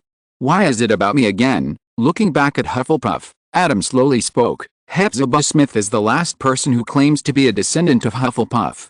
She eventually died at the hands of Tom Riddle. Chapter 461. Slytherin, I am not. I didn't, and number 039, T. He slandered me. Hufflepuff was just stunned at first, and lamented with some regret that his descendants had been cut off, but then he thought, Tom Riddle, why does this name sound familiar? It didn't take long for Hufflepuff to remember. Isn't this the name of Slytherin's last descendant? Under Hufflepuff's inquiring eyes, Adam nodded. That's Tom Riddle. After Merrippy was driven away, he pawned the locket left by Slytherin for 10 pieces. What? Slytherin's eyes glared. It would be fine if his relics were not worth a fortune after 2,000 years, but why did they depreciate instead? Adam did not stop, but continued to explain. When Tom Riddle grew up, he worked in the same store. He saw Hepzibah Smith bought Slytherin's locket at a high price in this store, so he began to contact each other and used sweet words to get closer to each other. One day, Hepzibah Smith showed Tom Riddle Slytherin's locket and Hufflepuff's gold cup without any suspicion. She was killed by Tom Riddle, and the relics of both fell into his hands. This short explanation contained a lot of information, so that the founders needed some time to digest it. The relic I left to my descendants is my gold cup, Hufflepuff murmured, which was not surprising after all. The relics that can still be commemorated by descendants 2,000 years later are basically the most iconic things, and I probably won't leave any treasures for my descendants. The most iconic thing is probably the gold cup with the magic of transferring food, but Helga's golden cup is not a powerful magic prop. Apart from its commemorative significance and the ability to serve as proof of identity of a descendant of Hufflepuff, there is no need to kill for it. Ravenclaw looked at Slytherin. From Tom Riddle's deeds, he did not need the identity of a descendant of Hufflepuff. So, your descendant killed Helga's descendant in order to get your locket back, and the golden cup was just a byproduct. Slytherin's face darkened when he heard this. I don't admit that he is my descendant. Seeing this, Adam suddenly said, but he inherited your will, awakened the basilisk you left in the Chamber of Secrets at Hogwarts, and cleaned up the non-pure blood wizards in the castle. Slytherin, Salazar, X3 hearing this, the other three founders could no longer sit still and looked at Slytherin in surprise. What's the matter with the basilisk? What's the matter with the Chamber of Secrets? Do you want to attack the students? If you want to accept pure blood wizards as your students, that's your freedom. We won't interfere. But what do you mean by killing our students? Slytherin was no less shocked than the other three at this moment, and couldn't help looking at Adam. I'm not. I didn't. He slandered me. Even if he supported the pure blood theory, how could he attack the students of Hogwarts? In fact, it was true. Slytherin didn't have the heart to attack the students of Hogwarts after all, but he was always wary of those half-blood and even muggle-born wizards, so he left a basilisk that could survive long enough in Hogwarts. If the situation in the future really gets bad, then his heir will use Parseltongue to wake up the basilisk and clean up those non-pure blood wizards. The current Slytherin did not do this, but it doesn't mean that the future Slytherin will not do this. Do you want to get to know him? Adam, who was watching the fun, took out a small snake with its eyes closed from his pocket. Awakened from sleep, the basilisk spit out its tongue subconsciously to collect the smell information around it. Hiss, hiss, old master. When it felt a breath of Slytherin, the basilisk was confused. Was it sliced and cooked by Adam while it was half asleep? It has already reached the underworld. Is it finally its turn? Fortunately, Adam still has a conscience and did not let it feel pain. Exclamation mark. The basilisk felt Adam's breath again, and this time it was completely confused. It can't be that Adam was too high to eat and copied himself to taste the saltiness. Ouch! Silently flicking the basilisk's head, Adam retracted his finger without leaving a trace on the side. Slytherin, who saw the basilisk, was also a little bit overwhelmed. The other party's subconscious reaction could not be faked. You have to know that it is a snake, not a cunning goblin. So, is this really the basilisk that he will cultivate in the future and leave for his descendants to clean up Hogwarts? Once Slytherin accepted this setting, he felt that this was probably what he did. Using Parseltongue as a way to activate it could indeed ensure the purity of the bloodline of the descendants who activated this method. FXXK, suddenly remembering that it was the half-blood Tom Riddle who finally activated this method, Slytherin's face became even uglier. Salazar, it calls you old master. It seems that it was indeed created by you. Among the four giants, only Slytherin speaks Parseltongue, but he is not the only one who can understand Parseltongue. Ravenclaw also mastered this foreign language through acquired learning. Salazar, what else do you have to say? Gryffindor frowned and stared at Slytherin. Slytherin opened his mouth and finally spread his hands. Well, this may indeed be what I will do in the future, but the problem is that I haven't done it yet. I swear that I will not cultivate any basilisks or build secret rooms in the future. Okay, I'm afraid it's not that simple. Ravenclaw frowned slightly and looked at the basilisk in Adam's hand. Although that is something that has not happened yet to them, it is also something that has already happened to Adam. If Slytherin really abides by his oath, then where did the basilisk in Adam's hand come from? It's true, there are few rules about time, one of which is that the past cannot be changed. Adam touched the basilisk that was still in a state of confusion, and considered whether to go forward and reminisce with its old owner. He forced it to shut down and stuffed it back into his pocket, and explained to the four founders, the past is the basis of the future, so even if people in the future go back to the past and change the past, the best situation is that under the influence of people in the future, the past will be just right. It becomes the past that is familiar to people in the future. This statement is very confusing, but the four giants are all wise people, so it is not too difficult to understand. In other words, no matter how people change in the future, they will still be part of the original past. Ravenclaw summed it up. Yes, I call this situation the corrective power of time itself. Adam nodded affirmatively and then added, but that's only the best case scenario. The worst case scenario is that the future has such a great impact on the past that time cannot correct itself. For example, a person goes back in time and kills his wife who has not yet married and had children. Grandfather. Chapter 462. Slytherin, you're not done yet, are you? Naturally, the grandfather died before getting married and having children, so the father and son would not be born, and the son who killed the grandfather would not exist, and the grandfather would not die. This is the grandfather paradox. Two things are mutually causal. Once one of the links is broken, the cause that caused it to be broken will no longer exist. If there is no real-time power in the world, then this thing is not a paradox. In such a world, time is just something people make up, and it is a measure of the changes in everything. The time reversal in this world is essentially that all molecules, atoms and other substances return to their previous state, and the real inherent time or objective time is still moving forward. In this case, even if a person returns to the state of his grandfather's youth and kills him, it will not interfere with his own existence, because he does not go back with himself. But this is a world with magical power. Time is real. And there are various powers such as souls. In this case, there is a conflict in the timeline, and the most intuitive manifestation is the confrontation between the timelines, with the higher status covering the lower status. If the status is equal, various accidents will occur. For example, several situations recorded by the Department of Mysteries. This is already a very high level of magical knowledge. After listening to it, the four giants all had their own associations, but Gryffindor was the first to react. No, then you appear in front of us now and tell us so much? After this, even Ravenclaw, who was in the deepest state of thinking, suddenly woke up and looked at Adam with everyone. Don't worry about this, please allow me to introduce another concept, that is, the parallel world. After Adam's introduction, the four people knew that they were no longer themselves in the original timeline and would not interfere with the future. So, you took us out of the original timeline and told us this. Slytherin narrowed his eyes and looked at Adam. You crossed 2,000 years and created a parallel world.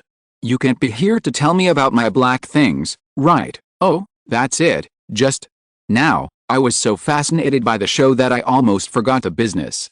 Adam quickly explained his idea of taking the 4 to 2,000 years later to help Hogwarts promote the wizard's technology tree, teach students more knowledge and do research. No problem, Ravenclaw was the first to agree. By the way, we can see what Hogwarts will be like 2,000 years later. Anyway, she has no descendants in the normal timeline, so Hogwarts is her only child left, so of course she wants to go and see it. And came Gryffindor and Hufflepuff. Gryffindor thought it was cool to be able to go 2,000 years later, and Hufflepuff also wanted to see what Hogwarts would be like in the future with a Hufflepuff as the headmaster. Slytherin was silent for a long time. On the one hand, with Adam's introduction, he already knew that there were almost no real pure-blood wizards in Hogwarts 2,000 years later. Even Slytherin College, on the other hand, based on Tom Riddle's great achievements that Adam just mentioned, he felt that he would not have a bad reputation if he went to 2,000 years later, right? Although he didn't care much about such external things, the four friends who went together, the other three were loved, and he was the only one who was despised. That scene made people feel miserable. If You are worried about this, you can rest assured that no one will resent you because of Voldemort, Adam. Comforted merits cannot offset faults, and faults cannot cover up merits. Slytherin's contributions have always influenced future generations, but he did not leave any real faults. He broke up with the other three and only left alone, and the pure blood theory was not proposed by Slytherin, and those wizards who insisted on the pure blood theory knew what they were doing. It would be too flattering to say that they continued Slytherin's legacy as for the basilisk that was left behind, the basilisk that had been sleeping for 1,000 years. In fact, the only person who was killed was Myrtle, and it was Voldemort who ordered it under Voldemort's overly powerful personal style. No one in the wizarding world would attribute the people he killed to Slytherin. No one would doubt that even if he didn't have a basilisk, he would still kill people and make Horcruxes Slytherin. After listening to Adam's comfort, Slytherin expressed mixed feelings, so the backup plan he left in the future in the original timeline was just a lonely one. Thank you, kind man. I feel much cooler after being comforted, but anyway, Slytherin chose to go to the future with Adam under Adam's comfort. After all, he participated in the establishment of Hogwarts, and he wanted to see it no matter what it became. Huh? No, you peep into my mind, Slytherin suddenly realized that he had not said it before, but Adam actually knew his thoughts. You can actually peep into my mind. As an extremely outstanding telepath, Slytherin's brain occlumency is naturally superb, but Adam still peeped into his mind. Adam waved his hand naturally. It's nothing special, just the basic qualities of a Hogwarts headmaster. The Big Four. Is legilimency a basic quality of a headmaster? What will Hogwarts look like 2,000 years later? By the way, since you all agree to go to 2,000 years later, I can tell you more specific things so that you can understand and integrate into Hogwarts 2,000 years later. While speaking, Adam looked at Slytherin. Of course, this is mainly about Tom Riddle, Slytherin. You 0026%, you kid, you're not done yet, are you? What sin did he commit to have such a descendant? Let's start from when he was studying at Hogwarts. He showed extraordinary talent since he was a child. In the restricted area of Hogwarts, he discovered a magic called Horcrux. Adam started from when Tom Riddle knew about the existence of Horcruxes, and said that he used the killing of Myrtle to make the diary into the first Horcrux, and then used the killing of his uncle to make the Gaunt family's head ring into the second Horcrux. The head of the family ring, Slytherin frowned. He didn't have any ring as a token of love. Maybe it was made in the future. No, it was a treasure that the Gaunt family got later. Adam took the time to explain. Slytherin, who had just strengthened the strength of the brain block, twitched his face and silently used all his strength to operate the brain block. Even his eyes became a little empty uncontrollably. Then Adam talked about Tom Riddle's discovery that the ghost of Ravenclaw College, Ms. Grey, was actually the daughter of Ravenclaw himself. Relying on sweet talk, Tom Riddle tricked the other party into revealing the whereabouts of Ravenclaw's crown and made it into the third Horcrux. Salazar Slytherin, Ravenclaw's physical crit knocks Slytherin out of the brain block state. Chapter 463, The Merlin I Never Met. Under Adam's stunned gaze, Ravenclaw flew up and kicked Slytherin more than 3 meters away. It wasn't that the kick was exhausted, but that Slytherin hit the wall unexpectedly. Ravenclaw looked like a lady, but this sudden kick made Adam vaguely see the shadow of the White Horse Temple monk. Our wizards of this era, all practicing magic and martial arts, remembering that Gryffinder's relic was a sword, Adam couldn't help thinking, Rowena. Calm down, Rowena. Gryffindor took out a round shield from somewhere to block Slytherin, and persuaded Ravenclaw in front of him. Hufflepuff also hugged Ravenclaw's waist from behind. Calm down, dear. 2,000 years have passed, and Tom Riddle and Slytherin are no longer close. Inhale, exhale. Ravenclaw took a deep breath, and his tense body relaxed. It's okay, I'm calm, Hufflepuff let go of Ravenclaw, but Gryffindor was still a little skeptical. After being glared at by Ravenclaw, he put away the round shield and stepped back with an awkward smile. Adam then discovered that Gryffindor's round shield was hidden under the cloak and carried on his back.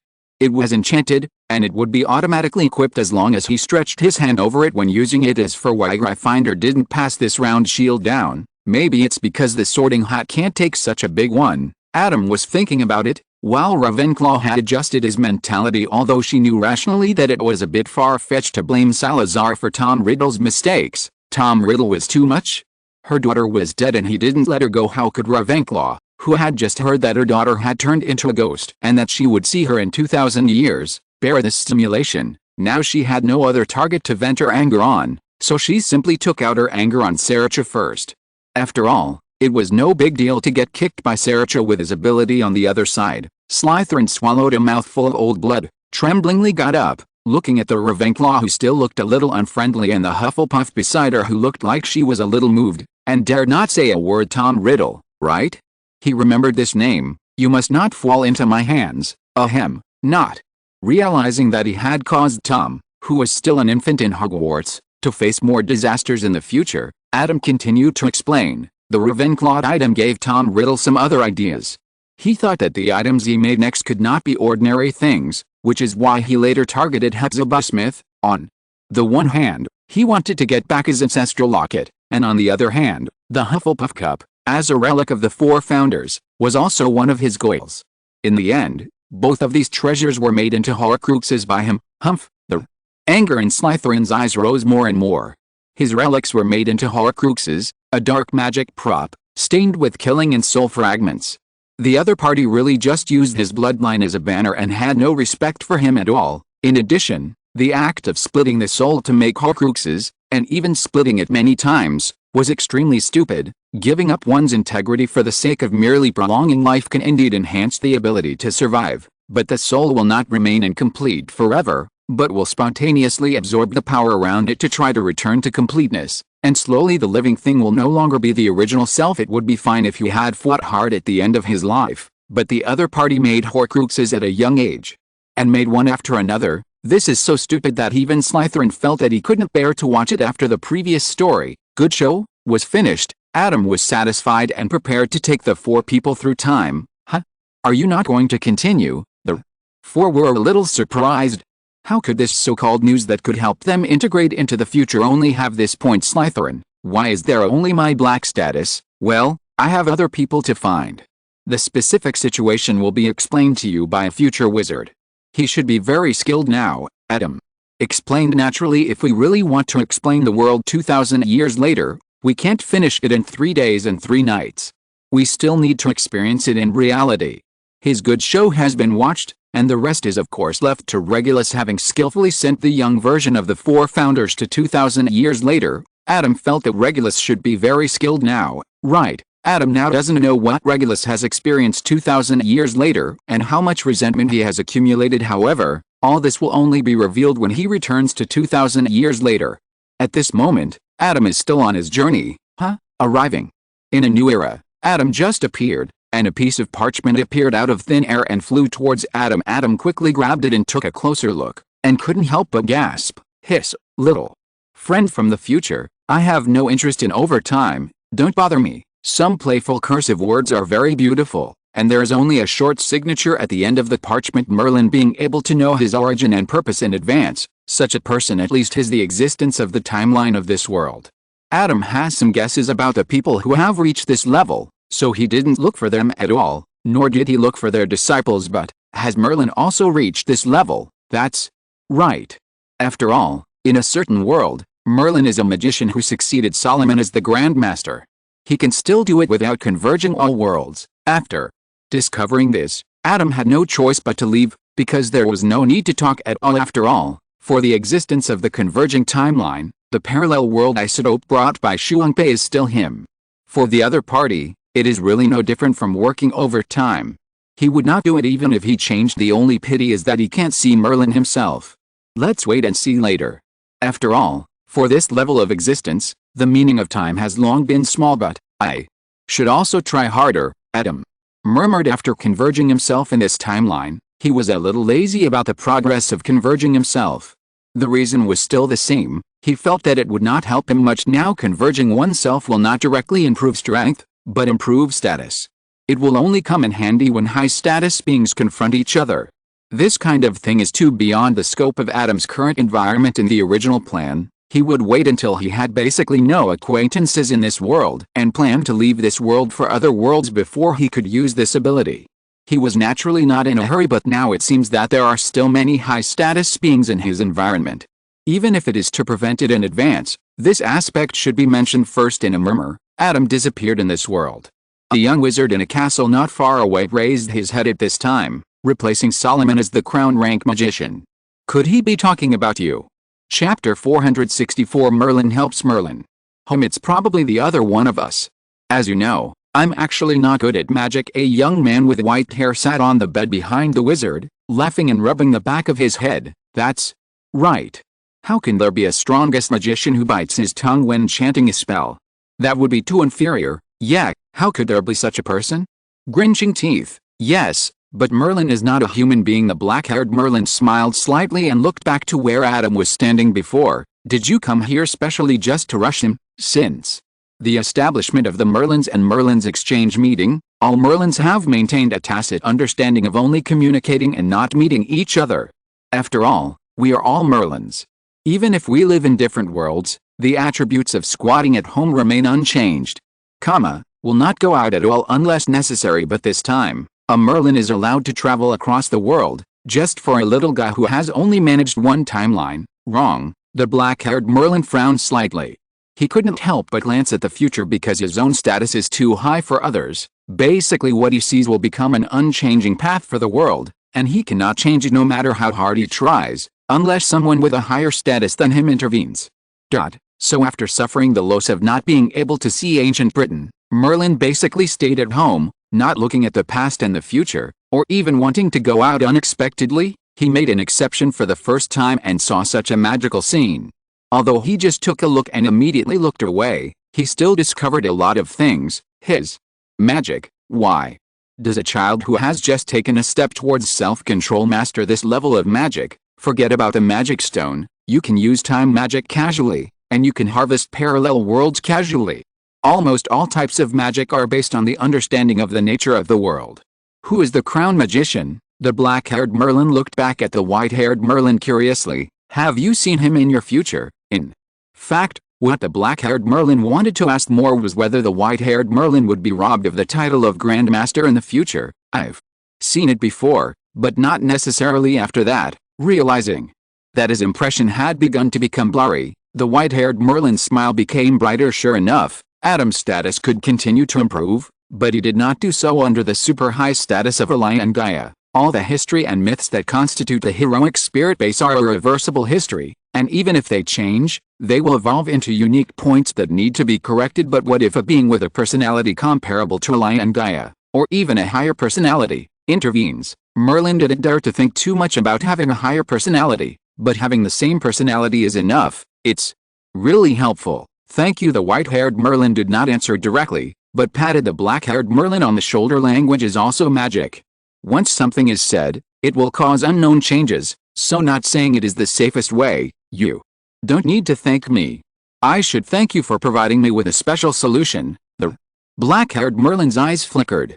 He didn't ask for much, as long as there was a timeline that could change the fate determined for him and allow Arthur to achieve his wishes while he was alive. Those ancient high-level beings do not interfere in the running of the human world. Maybe the new beings will be willing to take action, but how should he ask the other party to take action in the future? I just rejected the other party. Thinking of this, the black-haired Merlin silently turned his head and looked at the white-haired Merlin. Hey, Merlin, help Merlin. As soon as the white-haired Merlin finished his polite remarks, he felt a sudden change in the black-haired Merlin's gaze. You're right, Merlin helps Merlin. So, can you do me a little favor?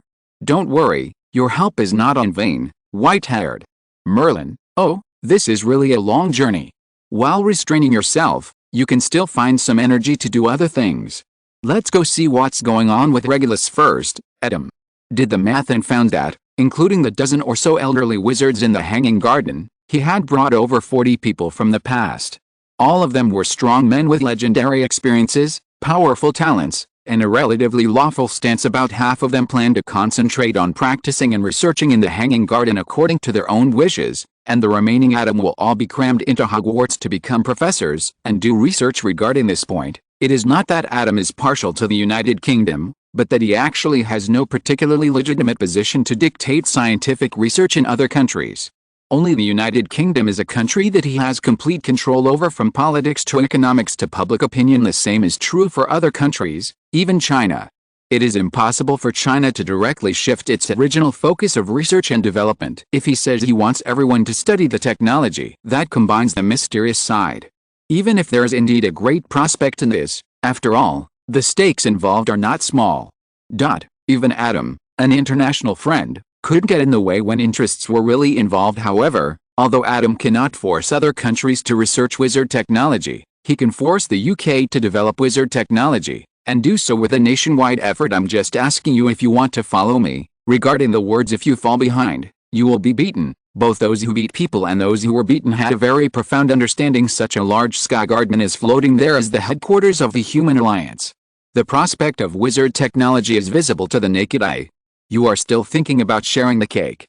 If others come out first and you can't counter it, then you just wait to serve them the cake. Although Adam's existence guarantees that there will be no large-scale armed war, aren't economic wars and patent wars also wars? In this case, everyone will put aside the entanglement of interests and concentrate on climbing the technology tree. Alice, I still remember that I just wanted to make more money to live a life without worries about food and clothing at the beginning.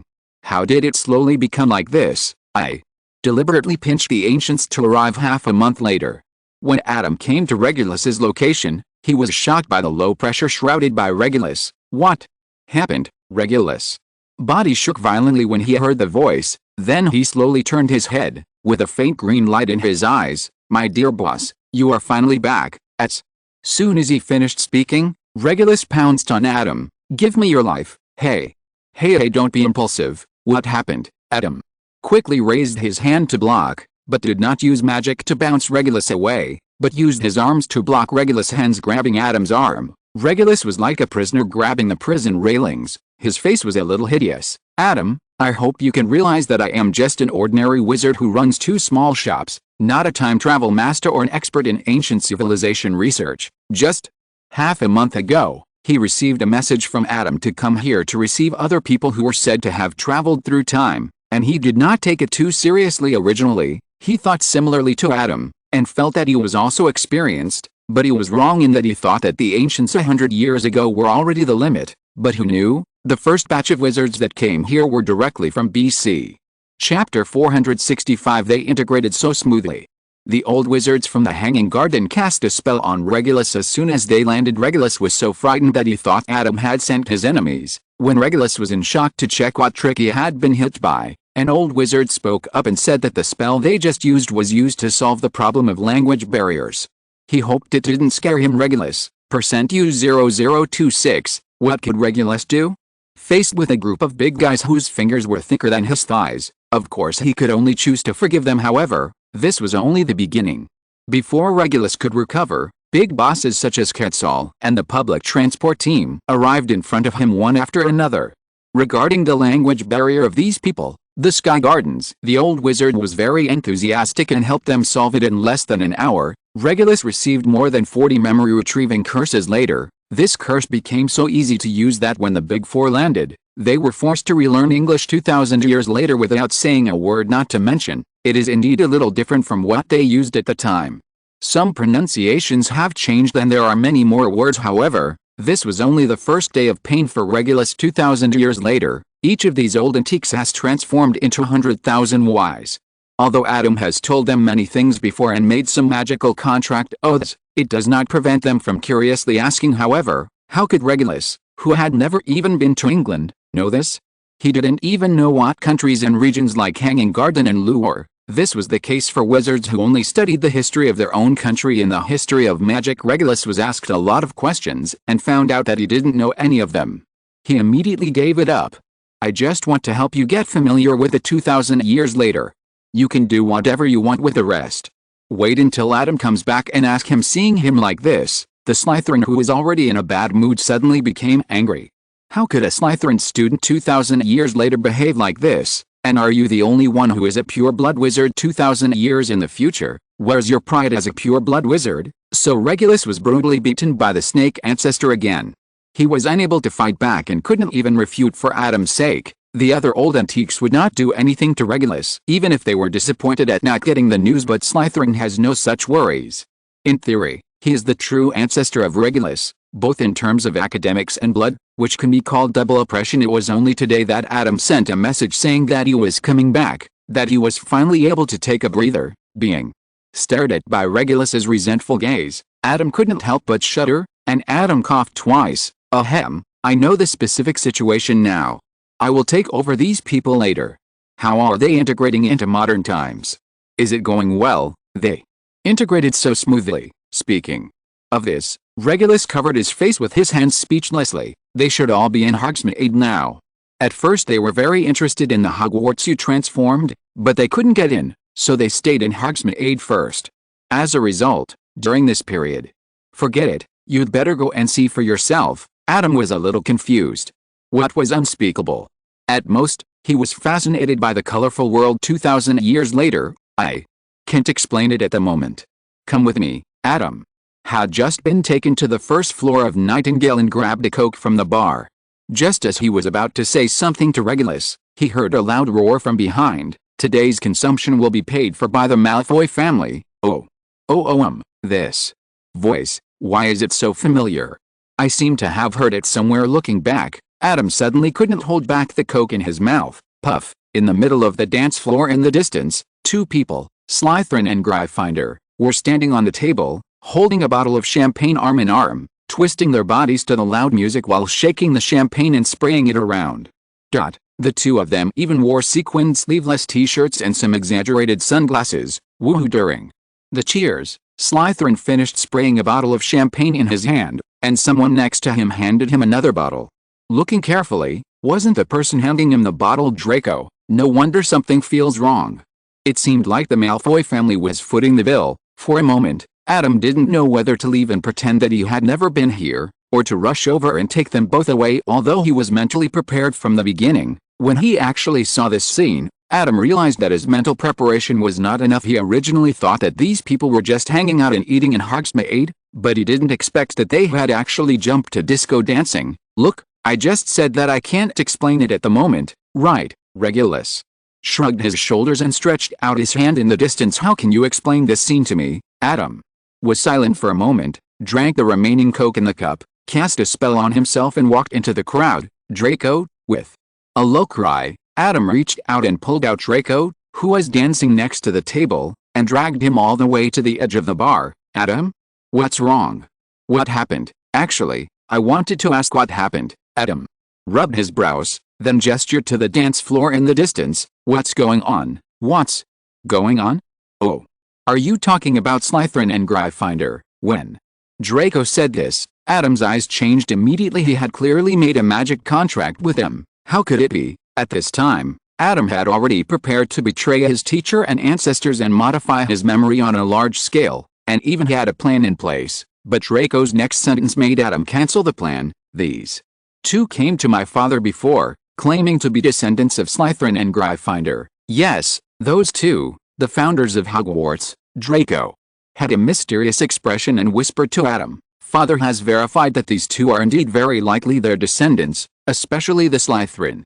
It's a pity that he may have left Britain for some unknown reason a long time ago. If this identity is confirmed, he is a more orthodox Slytherin heir than the Gaunt family, isn't it true? There are no such orthodox Slytherins and Gryffindors in the world." Adam felt speechless and curious.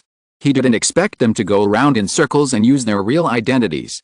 He didn't know who came up with it. As for the Malfoy family, who seemed to be planning to use the identities of Slytherin and Gryffindor, Adam didn't care.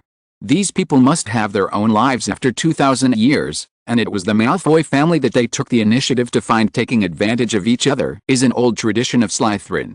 Could the combination of the snake ancestor and the lion ancestor really suffer a loss?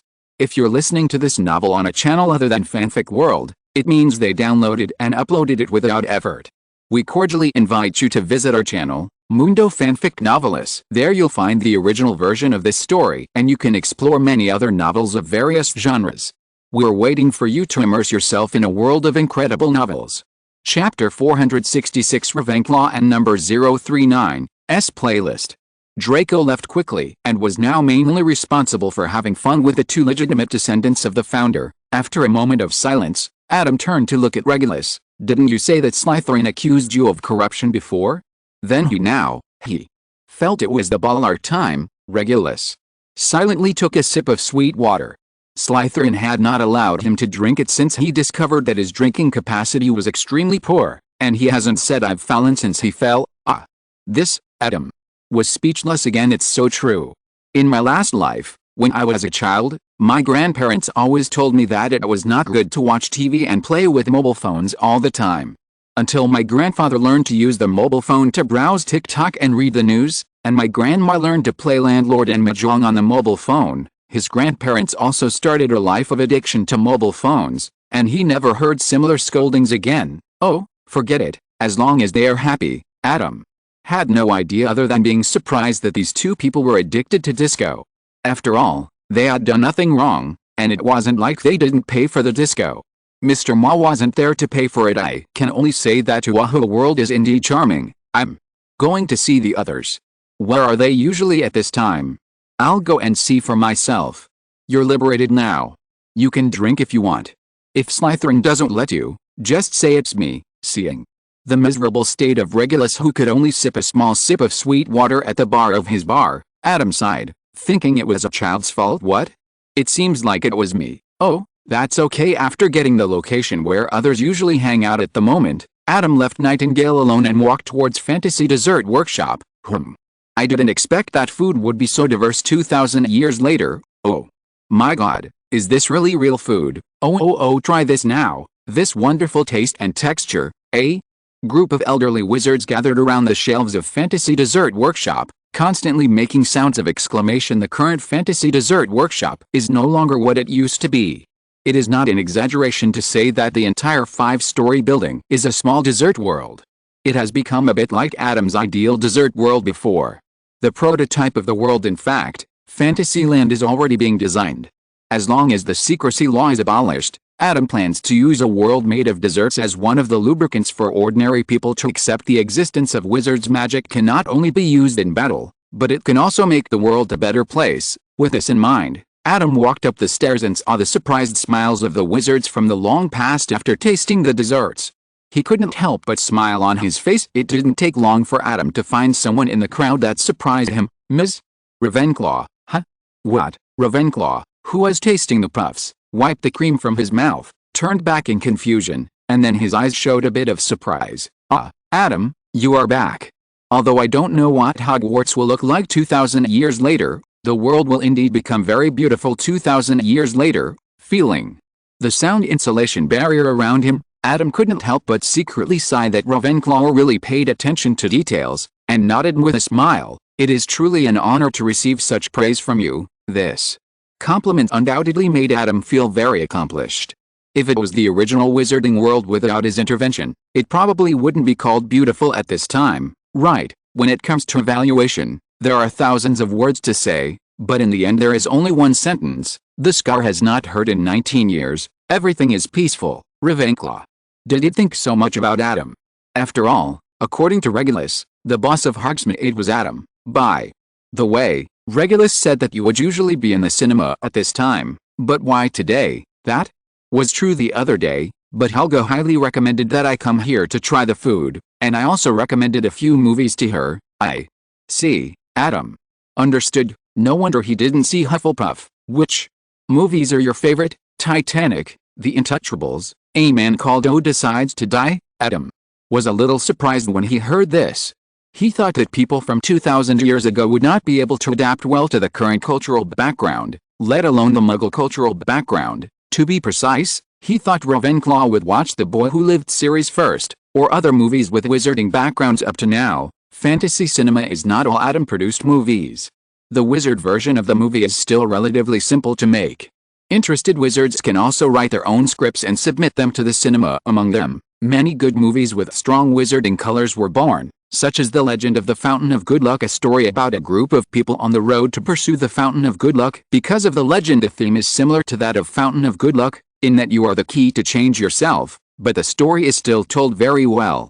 A good story is one that can still touch your heart even if you already know the ending. Adam originally thought that Ravenclaw would like this kind of story more, but now that he thinks about it, Ravenclaw seems to be more curious about Muggle movies. Fortunately, this film list with a strong literary and artistic flavor is in line with Adam's expectations for Ravenclaw impression. In addition, there are also The Beautiful Legend of Sicily and Bitter Moon. Ahem, Adam coughed on the spot. Does Ravenclaw actually have such a fierce side? These two movies are indeed of high artistic quality, but the problem is, the classification of these two movies is, let's put it this way, Whether it was Adam's previous life or this life, the main way to make money from these two movies was to sell peripheral posters, and in his previous life he also added a DVD. It's the kind of thing that you can buy back and appreciate alone. Ahem. Understand, if he hadn't discovered that this world is very different from his previous life in terms of culture, and in line with the noble idea of not letting a corner of the art palace in this life be missing, Adam would not have moved these movies together under any circumstances. In addition to these movies, I'm also interested in movies like The Grudge, The Conjuring, and Dead Silence. Seeing Adam's reaction, Ravenclaw smiled and changed the topic. Because they can't come into contact with real banshee ghosts, muggles can develop horror beyond the imagination of wizards. It's very interesting. It's a pity that Helga doesn't like this. She seems to be watching Ratatouille today. God, why does Ravenclaw like horror movies? And even horror movies can be seen as somewhat academic.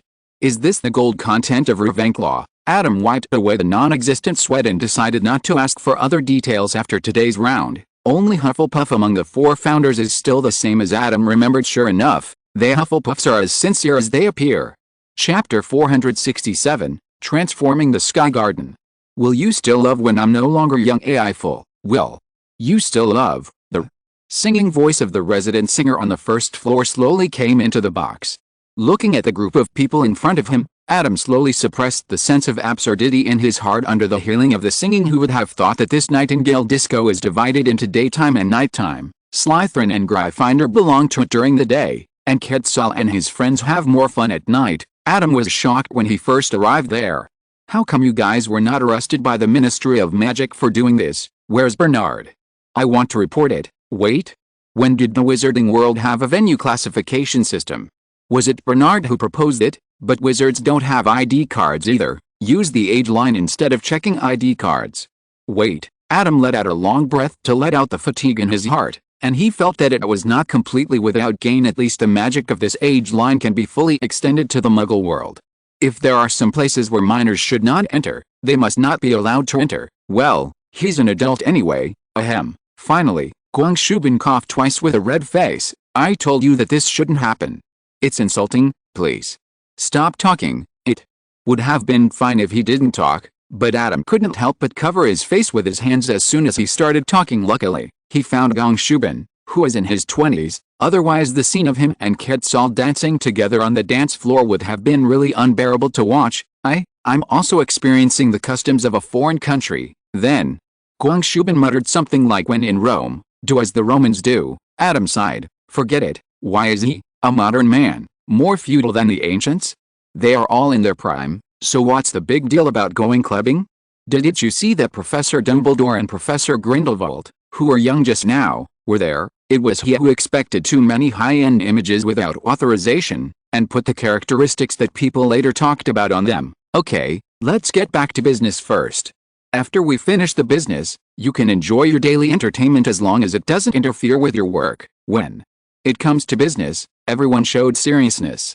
Although they had fun in the past half-month, they didn't forget why they came to Hogwarts 2,000 years later. When can we enter Hogwarts? Gryffindor spoke directly with some depression. He originally ran to Hogwarts with great enthusiasm, but was told that outsiders could not enter or leave without Adam's permission. Gryffindor didn't believe it at the time. Hogwarts was built by them, but they became outsiders. Isn't it just the protective magic of Hogwarts? Even if they don't have the original authority, they can't enter the magic they set up. Gryffindor went up, and Gryffindor played GG. As it turned out, he really couldn't get in. The protective magic outside Hogwarts had become something they couldn't understand. Ravenclaw had studied it for 2 days but couldn't find a way to open it. Don't worry about it. Not everyone wants to go to Hogwarts. Let's adjust and settle the Sky Garden first, and then take you to Hogwarts to slowly familiarize yourself with the environment. Gryffindor wanted to say that Hogwarts was built by them, so why should they be familiar with it? But thinking about the previous protective magic, Gryffindor shut his mouth again. Maybe now the castle of Hogwarts has become something they can't understand. That's not the case. Although the original structure of Hogwarts is more difficult to walk, it is classic. After secretly replying in his heart, Adam stretched out his hand, and a three-dimensional model of the Sky Garden composed of various colors of light appeared on the table. Then he looked at everyone and said, "This is the model of the Sky Garden. The blue lines are buildings, and the red ones are the magic nodes arranged in it and the connecting paths between the nodes. As he said, Adam looked at the elderly wizards from the Sky Garden. All the wizards nodded. This was indeed the Sky Garden they had lived in for their whole lives. Even some parts of it were not as clear to them as Adam. Then, the next thing to do is to turn the Sky Garden into a building suitable for the headquarters of the Human Alliance. The living area can be eliminated, and the main hall in the center is enough for everyone in the headquarters to live in. Adam waved his hand and wiped out a large area of blue lines. At first glance, the current Sky Garden looks a bit like it has been buried in the ground for thousands of years. Then Adam erected a large number of flagpoles directly opposite the main hall. These flagpoles are used to hang the flags of various countries, but the specific number will be determined later. After the abolition of the Statute of Secrecy, it is estimated that the national flags of many countries will change. At least a large number of countries in Egypt are likely to be happy to change to the flag of the Egyptian Ministry of Magic. After all, as a country, they live in a submissive manner, while as a Ministry of Magic, Egypt has always been a heavy punches for the original leaders of those countries. It depends on whether they can compete with Uther. Adam will provide everyone with an equal competition space without the use of force. Adam then put forward many requirements, such as the need for a large hall, a council, and other functional areas. Can't we build these functional areas directly in the main hall? A young witch with long hair asked in confusion. This person is also famous in history. Her name is Antonia Gamp. She proposed the famous Gamp basic transfiguration law. In Transfiguration, the main hall of the Sky Garden is carved from a huge, complete special mineral. This ore has good magical properties when ground into powder, but it can resist most magic, so it is basically impossible to reconstruct it. A wizard of the Sky Garden explained, the upper floor of the main hall was built as a living place when the Sky Garden was first established, and the lower floor is a research area. Now I still expect it to be the same, so other functional buildings should be built in the original residential area. Adam pointed to the empty area above the model in front of him. Antonia nodded, and with a clearer demand, the wizards began to discuss and each made suggestions in their own areas of expertise. Besides Gong Shuban, a master carpenter, there are many other wizards who are good at architectural design. The architectural style of Hogwarts was decided by the four giants. Apart from some flaws such as flying boars, most of them are very beautiful. Since the public transportation system built by the Sky Garden using the water network is already very complete, everyone's plan is to keep the water network as much as possible and use it as the basis for transportation because they don't need to be squeezed into one building. The main hall in the center of the Sky Garden can be used to build buildings in all directions, but in this case, isn't the area of the Great Hall too small? Guang Shuban gestured on the model. The wizard's suggestion just now is really good. Adding a circle of greenery around the Great Hall, and those decorations are indeed very beautiful, but we must also consider that this area itself is a piece separated by the water network. There is a traceless extension spell, and it doesn't matter if the space is a little bit different. The wizard who spoke came from the era when the traceless extension spell was just invented. At that time, because this spell was very convenient, many buildings evolved into very beautiful but space-consuming decorative structures. What if the place is not big enough? Use the traceless extension spell. Just tell me whether this building is beautiful or not. Chapter 468. The Human Union headquarters is completed. Similar discussions lasted for several days before the first draft of the Sky Garden was finally finalized. There are still many issues that may not have been considered and need to be modified later. However, these issues are not big. Just build it according to this. If there are any needs at that time, it can be changed temporarily. Adam took everyone to the Sky Garden as soon as the draft was finalized. Oh my God, where are we now? The wizards were dumbfounded when they found that the surroundings were completely different from their imagination. They were actually in the sea of stars at this moment. We are now in geosynchronous orbit. Do you see those medals? Those are Muggle satellites. They can use them to locate and monitor the world. Adam pointed to something in the distance that seemed a little small from their position, but could still be seen clearly. Do you see that? That's the Muggle space station. Muggles can already send people here. The first batch of residents will move in at the end of this year. The wizards were silent, looking at the metal creations in the distance, their eyes uncertain. That's why I support the abolition of the Statute of Secrecy and promote the acceptance of each other among wizards, practitioners and Muggles. As human beings, we all have our own advantages. Why should we discriminate and isolate each other? Before this, These wizards still had a strong sense of superiority over muggles, but now they can finally listen to some of Adam's words at this time. Ravenclaw frowned and said, "Speaking of which, if the Sky Garden is placed here, won't they find it, even? If they find it, it's okay, and they can't find it yet." Adam pointed upwards. "There's magic outside the Sky Garden to prevent prying. Any prying or detection means from the outside will directly pass through the Sky Garden. In addition, the Sky Garden also has magic that can maintain the internal habitat, making the environment here no different from that on Earth." Speaking of this, Adam pointed downwards again. "At the same time, this is a distance that most weapons in the world cannot reach, and the Sky Garden is still orbiting the Earth in geosynchronous orbit. At the speed of the Sky Garden, it can reach any place in the world within 5 minutes and strike below us."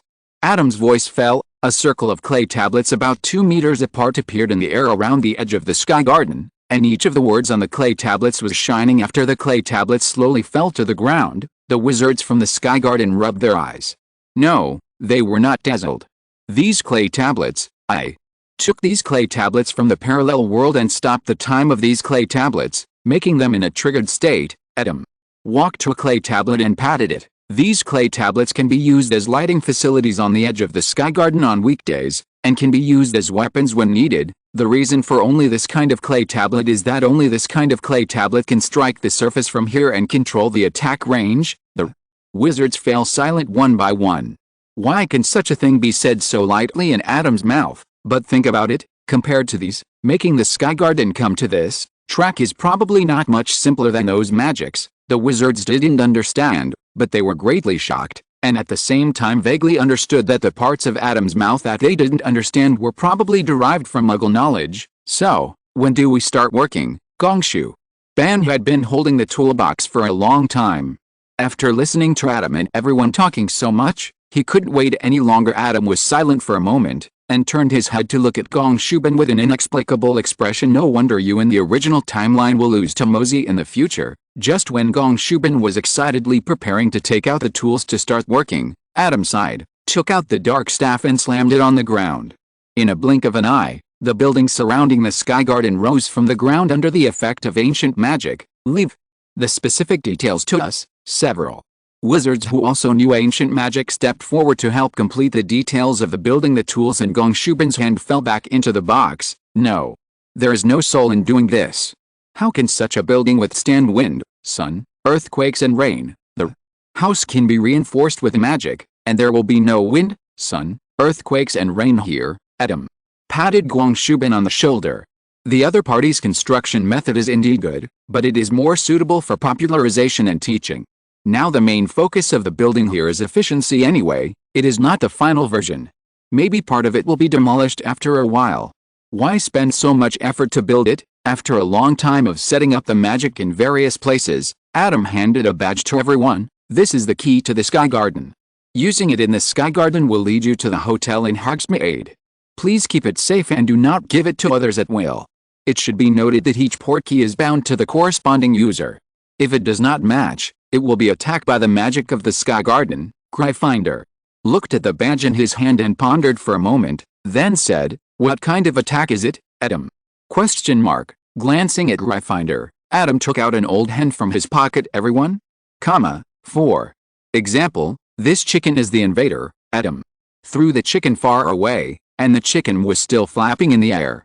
As Adam snapped his fingers, thousands of thunders fell like waterfalls, making the entire Sky Garden as bright as day. The next moment, the place where the chicken was left with only, looking at the steaming beggar chicken wrapped in lotus leaves, the wizard's brains were about to burn. Why did Adam put a chicken in his pocket? Why was there lightning in the starry sky? Why didn't the chicken turn into charcoal after being struck by lightning, but instead lost its feathers and became this fragrant appearance? And this magic doesn't seem to belong to any of the magic they had arranged before. See?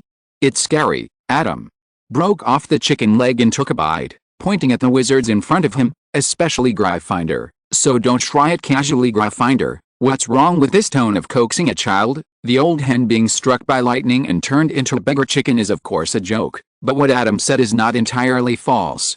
The door key corresponds to the user one by one. Once an intruder is found, the other party will be directly turned into a sugar man. It's okay to send out these badges now. When the countries come to the meeting in the future, Adam knows that there will be people who will try to get the door keys received by the countries.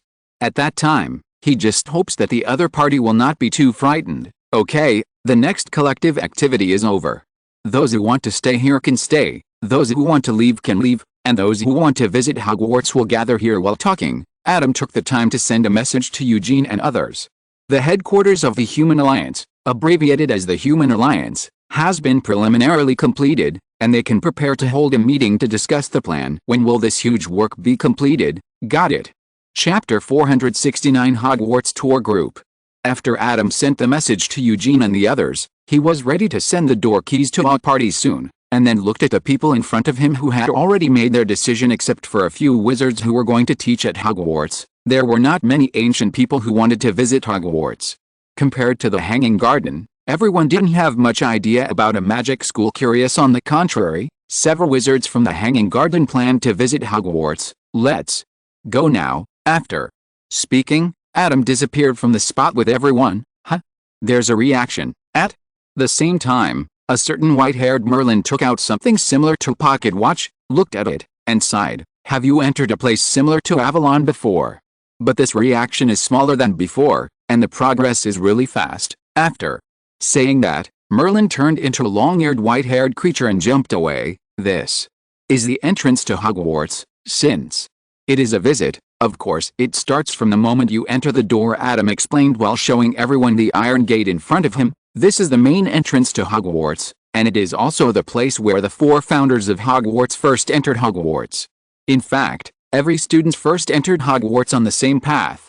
The path the 4 founders took when they came here to build Hogwarts. Just as the 4 giants looked at this place with nostalgia, Adam continued, however, due to the increasing number of students later, for the sake of convenience, entering Hogwarts has been changed in the past 100 years to students first going to King's Cross Station, and then uniformly taking the Hogwarts platform on platform 9 3/4 Express. Adam added, so strictly speaking, the Hogwarts students in the past 100 years have experienced the journey starting from the Black Lake. As he spoke, Adam led everyone forward slowly.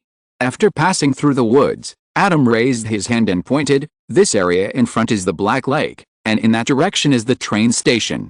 Students will come along this road, get on the boat at the pier in front, and go to the boathouse on the other side. As he spoke, Adam stepped forward, stepped onto a small boat, and said to everyone, a boat can only carry 4 people. In addition to Adam, there were 3 elderly wizards from the Hanging Garden on Adam's boat. Others also boarded the boat in groups of 4. The boat would automatically leave the dock whenever everyone was present. It feels like just yesterday that we found this place and established Hogwarts. Hufflepuff couldn't help but sigh as he stroked the edge of the boat. It seems that the study life of Hogwarts students now is much richer than that of our time. Gryffindor covered the sun with his hands and looked into the distance. There was the Quidditch competition venue. Cheers and shouts were constantly coming from there. There was probably a competition today. That's Quidditch, right? I've seen it in the Quidditch newspaper. It's a very popular sport among wizards in this era. I really want to see it. There was a hint of emotion in Gryffindor's voice, and it was obvious that he not only wanted to see it, but even wanted to fight it himself. Adam didn't have any objections to this. In the past, there were only a few professors at Hogwarts, but now there are more people, and the professors can definitely start playing Quidditch, but obviously not everyone on the team wants to go to the Quidditch match. Don't be so anxious. There will be plenty of time to see what's going on at Hogwarts. Let's go see what the castle has become. Ravenclaw could only see the castle on the other side now, and she knew her daughter was here although he has not yet married and had children in his own timeline. How could Ravenclaw ignore this tragic fate of his daughter after knowing her original future? If this daughter had a good life or a bad character, she might not have such thoughts, at least not have such deep feelings for Helena. But Helena Ravenclaw's life was very miserable, and she was still deceived even after her death with sympathy. Ravenclaw naturally cannot be indifferent to her existence. Okay, let's see what Hogwarts will look like in the future. Gryffindor was also very curious about the changes in Hogwarts, and they had already arrived at the boathouse while they were talking. Have we actually preserved the path we took back then? Although a boathouse has been built at this end, the path leading up to the high ground has not changed at all. What is that place? On the way to the high ground, Antonia asked, pointing to the smoke in the distance. Adam looked in the direction and knew that that was Hagrid's hut. That's the hut of the ranger at Hogwarts. He's responsible for guarding the entrance to the Forbidden Forest. Forbidden Forest, Hufflepuff couldn't help but be a little confused. It's the woods behind Hogwarts, right? Why are students prohibited from entering? In their time, the forest could be said to be a place of entertainment for students.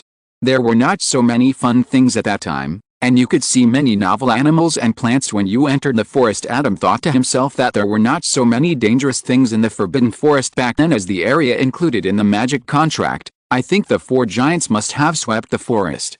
Those magical animals that could pose a threat to the students, but those who could not understand human speech were praised on the spot. That is, the wizards later did something to respect the wishes of magical animals. After the 4 animals moved into the Forbidden Forest, they did not expel them, but instead designated the forest as a forbidden area and did not allow students to enter. Well, considering the outrageous law that uninhabited houses become the legal property of vagrants after living there for a period of time, it seems that there is no problem. But Adam obviously did not buy it. All the creatures in the Forbidden Forest either ate toasts or cooking wine. All the rights of the Forbidden Forest were taken back at once and transformed into a trial field for students. After hearing Adam's story, everyone knew that the forest had such an experience, and they couldn't help but feel curious for a while. I'll take you to see it after we visit the castle. In addition to the Forbidden Forest, there is also a greenhouse. Adam led everyone into Hogwarts from the side door and walked all the way to the Great Hall. This is the Great Hall of Hogwarts, where the sorting ceremony is held. Students will have their 3 meals here every day, and most of the food is provided by the Storm Restaurant. Hearing this, Hufflepuff looked puzzled. Storm Restaurant? I remember that Hogwarts has house elves. Yes, house elves are still serving Hogwarts, and Hufflepuff's recipes have been passed down to this day. In fact, the recipes of Hogwarts have hardly changed in the past, and the Storm Restaurant has more diverse dishes. Adam saw that many of the people still looked confused, and it was obvious that they had not been to the Storm Restaurant in the past half month. This is normal. After all, the facade of the Storm Restaurant is not as attractive as the Dream Dessert Workshop, and the signboard only has an artistic variation of the word storm. It may indeed be ignored without knowing it. Everyone can experience it tonight. After Adam finished speaking, he led everyone out of the hall from the side hall in front. I can't get in. Standing outside the wall of Hogwarts, a certain white creature sighed. Chapter 470. The door panel is flying. Did this guy have this habit of teleporting when he doesn't walk properly? Merlin returned to his human form and scratched his head. What should he do? If Adam only used teleportation to move around in such a tightly protected place, wouldn't he be unable to contact the other party at all? After all, these protections are also developed based on shields. Even if they are in a passive operating state without anyone in charge, Merlin can still think of ways to break them, but it is extremely difficult to get around them. The problem is that he was entrusted by Merlin in this world to help Adam manage the human alliance. He can't force his way in now, can he? Is there any way to track the other person's attention without any malicious intent? Got it. With a fist strike, a light bulb lit up on Merlin's head, and then Merlin's figure disappeared directly from the spot. A breeze blew by, and a beautiful flower slowly bloomed on the green grass outside Hogwarts. On the other side, Adam took the tour group to visit the stained windows of the 4 giants, passed through the center of the castle and went up the stairs. It's surrounded by classrooms for various disciplines. In addition, there are professors' offices corresponding to the disciplines. For example, here is Charms, and over there is Transfiguration. Where are the Potions classroom and offices? A young wizard wondered, realizing that Adam had missed this subject. The identity of this person is also worth mentioning. His surname is Peveril. He is the ancestor of the 3 brothers in the Deathly Hallows. He is also a wizard who is very accomplished in potions. To be precise, it is actually poison and correspondence. He has profound knowledge in antidote. The Potions classroom is on the underground floor, Mr. Peveril, because many potion materials need to be kept away from light, and to avoid interference from light during the process of brewing the potion. Hearing Adam's explanation, Peveril nodded suddenly. After explaining, Adam looked at everyone. The next thing I will take you to is the Hogwarts School History Exhibition Hall and Museum. There are many commemorative items from the founding of Hogwarts to this day. In addition, there are various memorable items from Hogwarts. an archive of the development and changes of things, including flying broomsticks. While they were talking, a group of translucent, pearl-like milky white people passed through the wall, talking and laughing all the way through the stairs not far below them. Ravenclaw walked to the stair railing with excitement and looked down. Ms. Gray is a loner and doesn't usually hang out with other ghosts. Adam stepped forward and comforted him, then looked at the one who smiled the brightest among the ghosts. Fat Friar, have you seen Ms. Gray? Oh, Professor Reed. When the ghosts realized that it was Adam, they quickly said hello, and then communicated for a while. Finally, the fat monk looked at Adam and said, about the second period in the morning, the Gray Lady saw Meg Gray on the edge of the corridor on the second floor, but now she doesn't know where she is. Thanks. Nodding towards the fat monk, Adam looked at Ravenclaw. So, the location of the corridors of Hogwarts has not changed, and the school history exhibition hall is next to the principal's office on the 8th floor. The principal's office is your former conference room. Thank you. I will meet you there later. Ravenclaw nodded to Adam, picked up his skirt and ran downstairs. So, after Ravenclaw left in a hurry, Adam stretched his hand upstairs and said, everyone, let's get going, shall we? Most of the wizards who came here had studied at Hogwarts, so they didn't show any impatience along the way. Instead, they were very curious about the changes in Hogwarts after them on the way upstairs. Some wizards would even suggest changing the route slightly, and then find some traces of their past at the destination. Oh, there are no more, eh? Wizard looked at the classroom door in front of him and sighed. What did you leave behind? The wizard beside him asked curiously, and Adam also looked at him. I still remember when I was practicing magic spells, I accidentally made a big hole in the door. Adam, it's a ghost that these traces can remain until now. Oh no, there really is a ghost in Hogwarts. I saw that some classrooms that were once used were later abandoned. I remembered that the classroom at that time has not been used again since then. If it continues to be like this, maybe the hole can still be left. The wizard was obviously a little disappointed, but otherwise he left no identifiable traces at Hogwarts, seeing that everyone could find some traces of themselves in history, but he was unable to participate. It was really, for a moment, the wizard's eyes even became a little wet seeing how pitiful he was. Adam thought for a while and said, although the door has been replaced, the original door may still be found. Hearing this, the wizards around him couldn't help but look at Adam in surprise. Adam wouldn't travel through time to find a door panel for such a trivial matter, would he? If that's the case, then they also have something they want to get back. Who wouldn't cry? Seeing that they were overthinking, Adam could only explain, in Hogwarts, there is a place where junk is accumulated, and almost all discarded things will be moved there. Come and go to the house. Standing in front of the room of requirement, several wizards in the team couldn't help but say that they had obviously found this magical room in Hogwarts. Yes, this room is also called the room of requirement. As long as you concentrate on thinking about the place you need and walk through the road in front 3 times, it will appear. Adam asked everyone to make way for that place, because too many people would affect the appearance of the room of requirement. The room I'm talking about is a room for hiding items. Just recite this in your mind. The wizard did it, and a smooth door appeared on the wall when he walked through it for the 3rd time. It's amazing. Is this the work of Ravenclaw? Gryffindor looked at this scene with surprise. It turned out that the future Hogwarts became so interesting.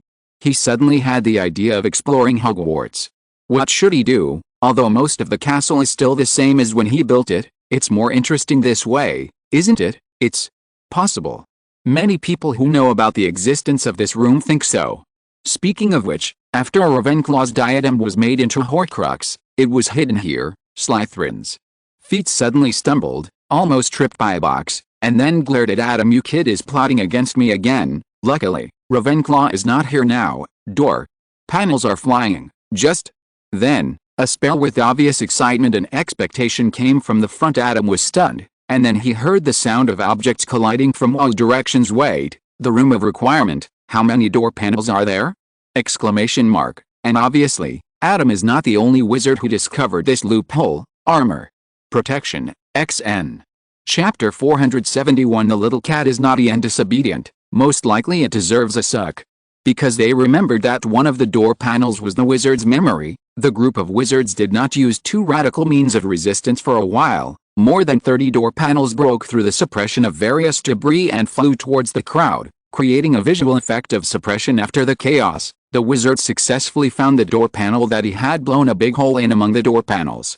Seeing that he had realized his wish, the other wizards from Hogwarts around him began to rub their hands with confidence. "You are the first one who can beat us with a spell so that we can't fight back. Oh, haha, what do you want to do?" Amid the background sound of fists hitting flesh, Gryffindor shook his head and began to study the room of requirement with the other two founders and the elderly wizards from the Sky Garden. "This is a magic similar to the one used when making the Sorting Hat." Hufflepuff's eyes flashed with a hint of understanding. The room of requirement can only reach shallow and strong thoughts, so you must have strong enough thoughts in your heart to make the room of requirement changes for the various rooms in the room of requirement. On the one hand, it is the power of ancient magic, and on the other hand, we should thank the seniors of all generations. You think that many things are created by the room of requirement, but in fact, they are put in by the seniors.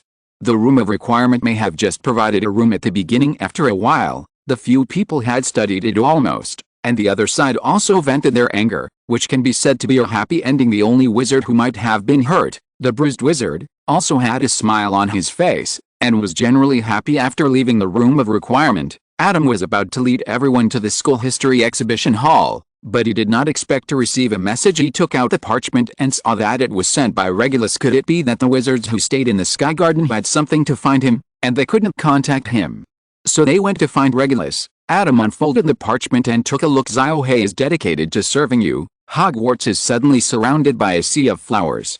"Did you do it, boss?" "Adam, what? Does it mean that Hogwarts is surrounded by a sea of flowers?"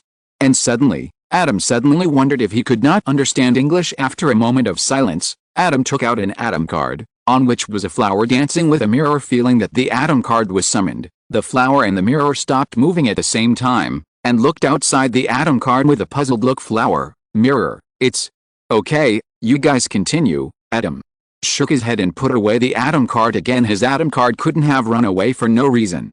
Could it be that Ziohe and CB were making trouble? As Adam's strength became higher and higher, there was nothing that needed Ziohe and CB's help, so he strengthened the two little ones and let them move freely. The two little ones who were released also fully exerted the subjective initiative of cats, and Adam didn't have to worry about them at all.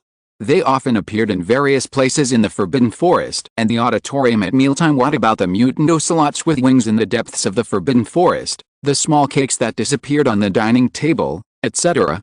Now the two of them are almost becoming campus legends in Hogwarts. If they were the two who did it, it's not impossible. HMPH, the little cat is naughty and disobedient. Most likely it deserves a sniff. What happened? Seeing Adam suddenly stop, looking at the parchment and flipping the cards, Gryffindor came over to ask, "It's okay, maybe something is playing tricks. I'll find another guide for you, and then go and solve it." Adam nodded to everyone, disappeared on the spot, and appeared next to Professor Dumbledore the next second. "Professor, come with me, there's some work to do." "What? Work? I'm busy." "It's the match point between Gryffindor and Ravenclaw now, Professor."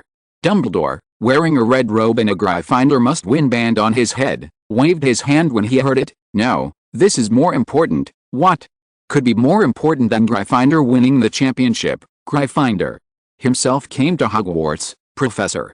Dumbledore, after digging his ears with his little finger and patting them with his palm, Professor Dumbledore looked at Adam again. "I didn't hear you clearly just now. Can you say it again?" "Godric Gryffindor himself is now in Hogwarts. In addition, there are several other founders, famous wizards who were born in Hogwarts in history, and some wizards in the Sky Garden back then. I have something to deal with. You go and take them to visit the school history exhibition hall." Adam grabbed Professor Dumbledore, whose brain was down, and teleported back to the previous position. He said to Gryffindor in front of him, "This is Professor Dumbledore, my former headmaster, a Gryffindor. Let him take you there later. I will try to go back as soon as possible." "Wait, barely." Breaking free from the state of mental overload, Professor Dumbledore grabbed Adam's hand and couldn't help asking, "What is more important than this?" "Hogwarts is surrounded by a sea of flowers." After Adam finished speaking, he disappeared on the spot, leaving Professor Dumbledore in a daze. "The Sea of Flowers, is it a new Black Wizard Organization program?" Response failed.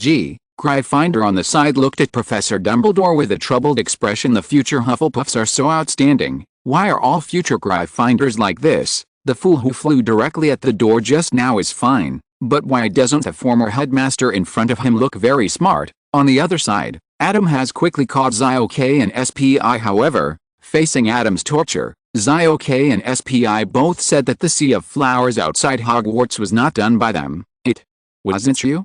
Really? Adam looked suspicious, and then started a new round of questioning, burying his head in SPI's soft belly. While sucking the cat, Adam's mind was also thinking he had already taken a look, and the sea of flowers outside Hogwarts was obviously created by magic. With such ability, who else in the whole UK can do it except Zio-K and SPI? But he can see that Zio-K and SPI are not lying. Could it be that the disciples of Shannon School came to sell? No, if it was a disciple of Shannon School, that kind should be food on the whole UK. Who can do this, really? It's really not me. Zio-K collapsed on the ground, with a look of eye struggled and hopelessness. The flower belongs to Zio-K. If you don't check it again, it really has nothing to do with me. Sibbies. Claus pushed Adam's shoulder weakly, trying to divert the blame. Zio-K was shocked when he heard it, jumped up from the ground and gave SPI a kick. The two big cats fought each other, and Adam got up, touched his chin and walked out of the Hogwarts door. Slurp, forget it, go back in time and see who it is. Chapter 472. How dare the daring evildoer show off his skills in front of me? Young man, are you my master? Just after stepping out of the gate of Hogwarts, Adam heard such a voice coming from a distance before he started to go back in time. Although the voice is cute, why is the tone so old-fashioned, and what the hell is master? Exclamation mark. Adam looked at it vigilantly, and then couldn't help but widen his eyes. What did he see? Exclamation mark. Merlin, who transformed into the appearance of Fufu, walked out of the flowers proudly. With Adam's fluffy personality, he would definitely pounce on him the first time he saw him, right? Isn't it just to improve Adam's favorability? Little Fluffy, easy to grasp. Sure enough, Adam couldn't hold back his expression the moment he saw him, and he also pounced on him enthusiastically. Enthusiastic, eh? How dare you, the daring demon, show off your skills in front of me? After confirming that the other party was exactly the same as the one in his memory, Adam directly swung the dark staff and killed him. Eat my unlicensed mouth and teeth. At this moment, Adam's heart could not tolerate the slightest hesitation. Although he didn't know how this thing came to this world, it was obvious that this thing was Kathy Palag, or the mascot of Chaldea. Fufu, if it was just this identity, it would be fine. At most, this world was still connected to Chaldea. Adam might try to summon a heroic spirit when he went back, but the problem is that Kathy Palag has another identity, human evil beast. As the fourth beast with a principle of comparison, Kathy Palag's danger was not directly shown in the work and was defeated by Mashu, but by comparing it with other human evils and the substitute fourth beast Goyanska, you can get a general idea as for whether the other party is in the fourth beast period or the period after sacrificing power to revive Mashu. Is there any need to consider it? After sacrificing her power, Fufu is just a simple little animal. How could she talk, and she couldn't even see the other party's mental state? This was impossible for Fufu, who had lost her power, to have such an ability. Facing such a dangerous creature that could destroy the world, Adam raised his hand and used a big move based on the principle of preemptive strike. The next moment after he swung the dark staff, Adam's figure suddenly disappeared from the spot and appeared behind Kathy Palag. The dark staff stabbed at the other party at 0 distance. This is my attack route. Oops. As the powerful ability of the Sword Saint of Avalon, Merlin relied on his reaction to shrink and avoid the stab, but he was still scared and his hair stood up. He instantly turned back to his original form and rushed out several meters. At that moment, his magic power touched the power on the magic wand.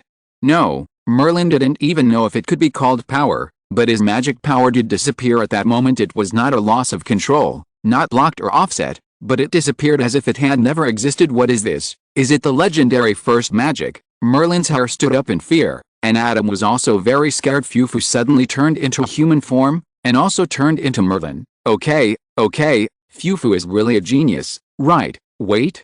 Merlin. Adam was stunned, and his expression suddenly became a little subtle. Merlin, the flower magician? If it was Merlin, this sea of flowers would make sense, but the question is why Merlin came to the door, and it was. His eyes fell on the white man with the frizzy hair who greeted him with a smile after catching his breath, and Adam felt speechless for a moment. And it was this version of Merlin. Suddenly, I couldn't look directly at Merlin's stockings and Merlin's flowered shorts, and this version of Merlin didn't have a beard. Ahem, calm down, young man. Let me introduce myself. I am the familiar of the great magician Merlin.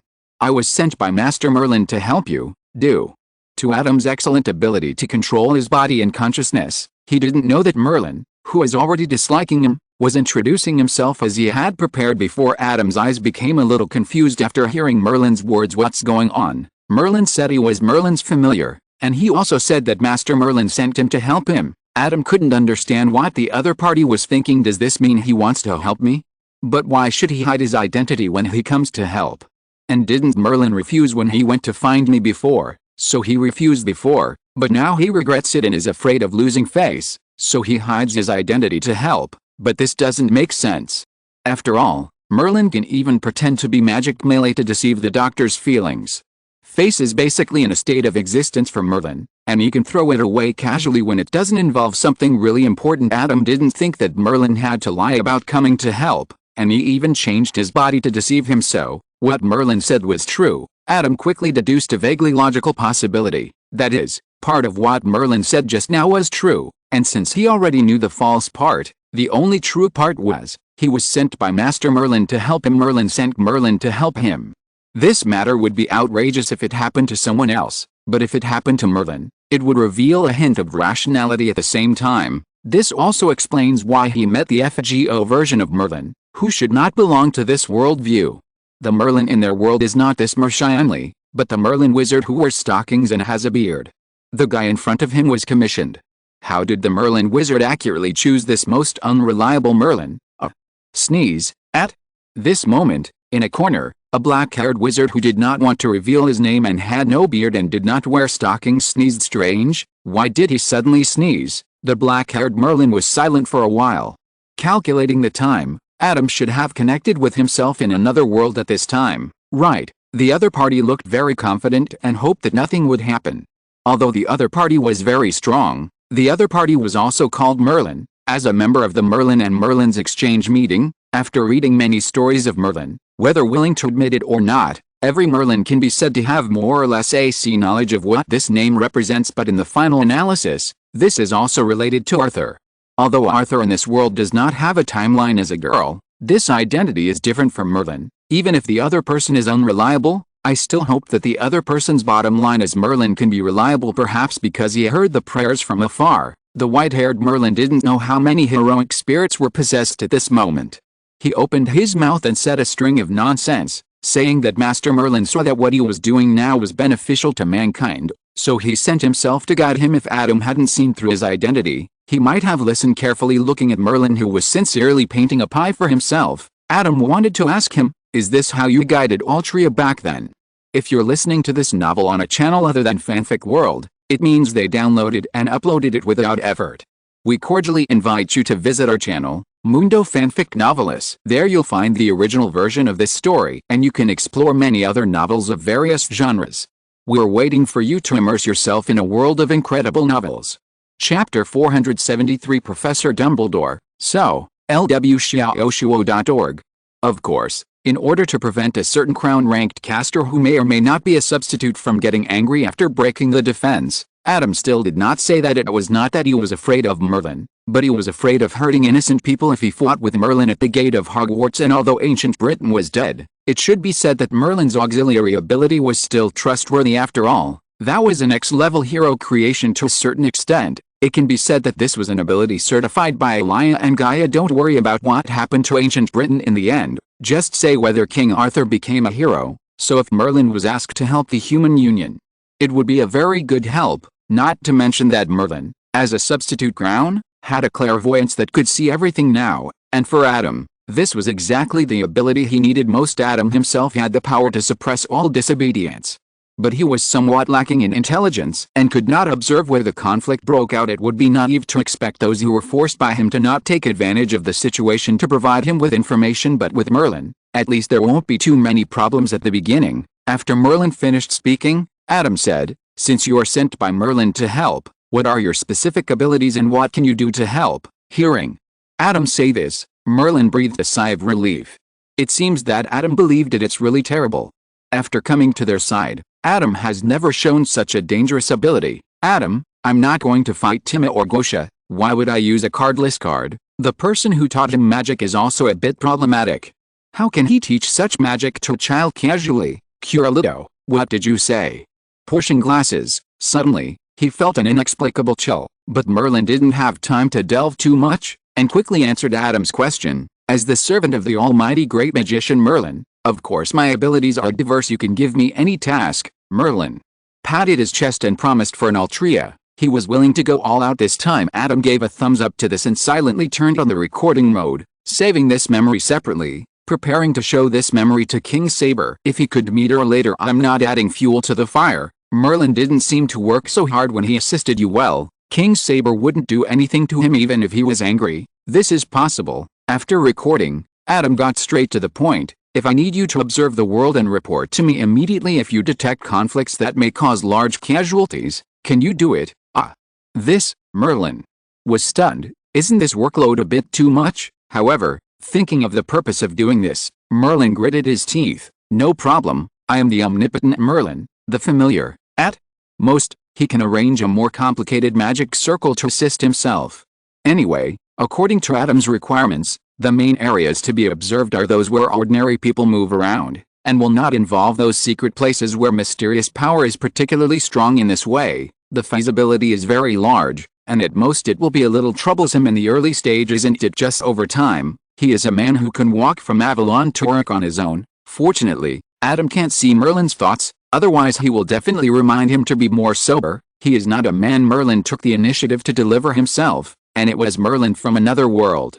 Even if Merlin said that he was going to do the preliminary preparations and left, Adam still felt a little dazed. This world changes too fast, even catching him off guard. Why can the FGO world, which has nothing to do with HP, come in? However, as a magician of Kuro, it seems that he has no position to say that others have come in. So when can he meet the cute king? While letting his thoughts tumble, Adam waved his hand to remove the magic outside of Hogwarts. This magic looked very familiar, and was 7 points or even 5 points similar to the flower cards. It can even be seen that the magic of the flower cards has evolved into the current one, the Clow Cards, or indeed the world rules and magic foundations common to all worlds.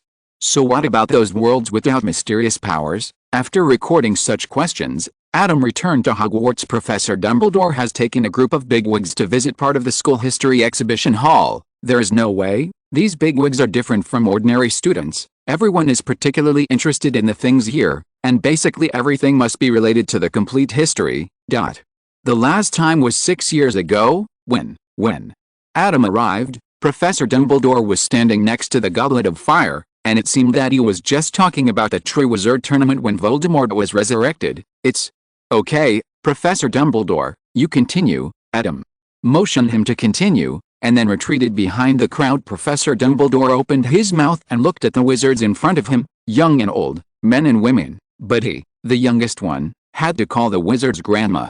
Finally, he swallowed the words on his lips. Then let's continue. When the story came to the rule of the third round that the person who found the trophy first would win the final victory, Gryffindor raised his hand. Professor Dumbledore, well, you say, Professor. Dumbledore coughed uncomfortably. Although Gryffindor was very young, he couldn't get used to being called that by the founder of the academy. He had said before that they could just call him Albus, or they could just call him Xiaodeng like the Chinese wizard, but those who were just here to watch the fun would be fine. Others would have to stay at Hogwarts and work together in the future. Moreover, according to the agreement between them and Adam, their identities could not be disclosed in any form. Calling by name directly was something that could only be done between relatives and friends. Moreover, when working, professors would mostly call each other Professor XX.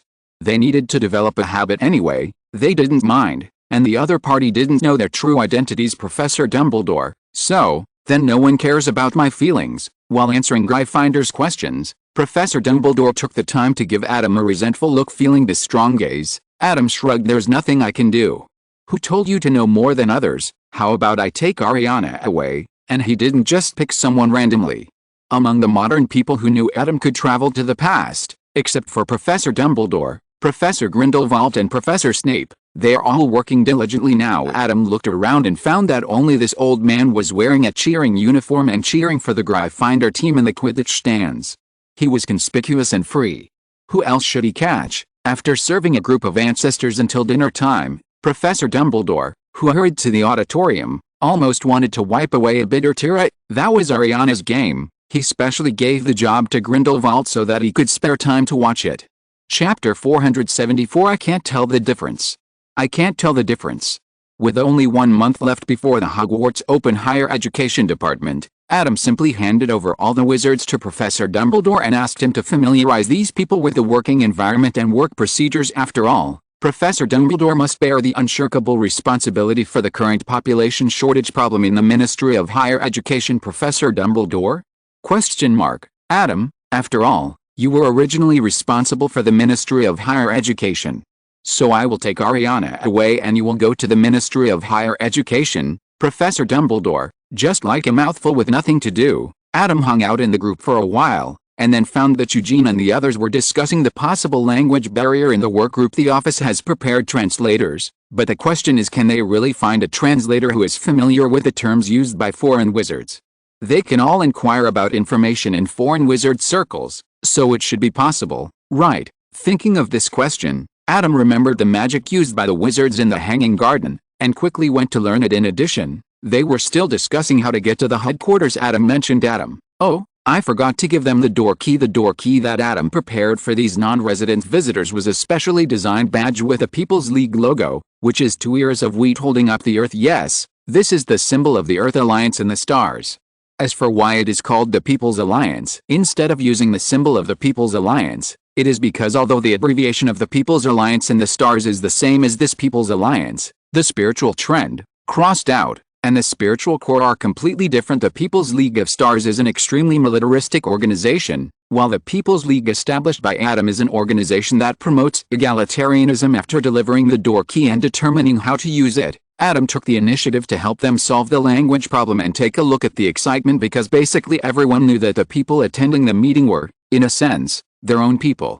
So there was no such scene where the two countries were engaging in a war of words, but Adam believed that this kind of thing would happen frequently in this hall in the future. Hello, Master Merlin, familiar, are you ready? Adam glanced at the people who were discussing the plan shortly after the meeting started. We are ready and are about to abolish the confidentiality law. Merlin, who was running all the way but had just measured less than 100,000th of the human activity area with his legs, the protective magic that Adam set up around the People's Federation headquarters was the most powerful one. Even Merlin's clairvoyance couldn't see what was inside, so Merlin naturally took his words seriously. Looking at the endless road ahead, Merlin took a deep breath and muttered a few words. Merlin helped Merlin silently. After hanging up the phone, Adam continued to sit down and listen to them discuss various possibilities, so that he would have a better idea later. Because Merlin's laziness and unreliable settings were deeply rooted in people's hearts, in order to make sure, he made that call specifically and used false news to urge Merlin to hurry up. In this way, Merlin should be able to finish the work on time, right, with ease, agility, and with the help of Merlin in this world, Merlin hurriedly completed the work more than a month ahead of schedule. Like, Donnie Yen points his head and smiles. JPGA'll go to bed at 8 in the morning. Ahem, I'm afraid you won't be able to make it in time. This mentality is similar to your parents telling you it's almost 7 o'clock when it's only 6 o'clock. Adam did not expect that Merlin would be so reliable this time.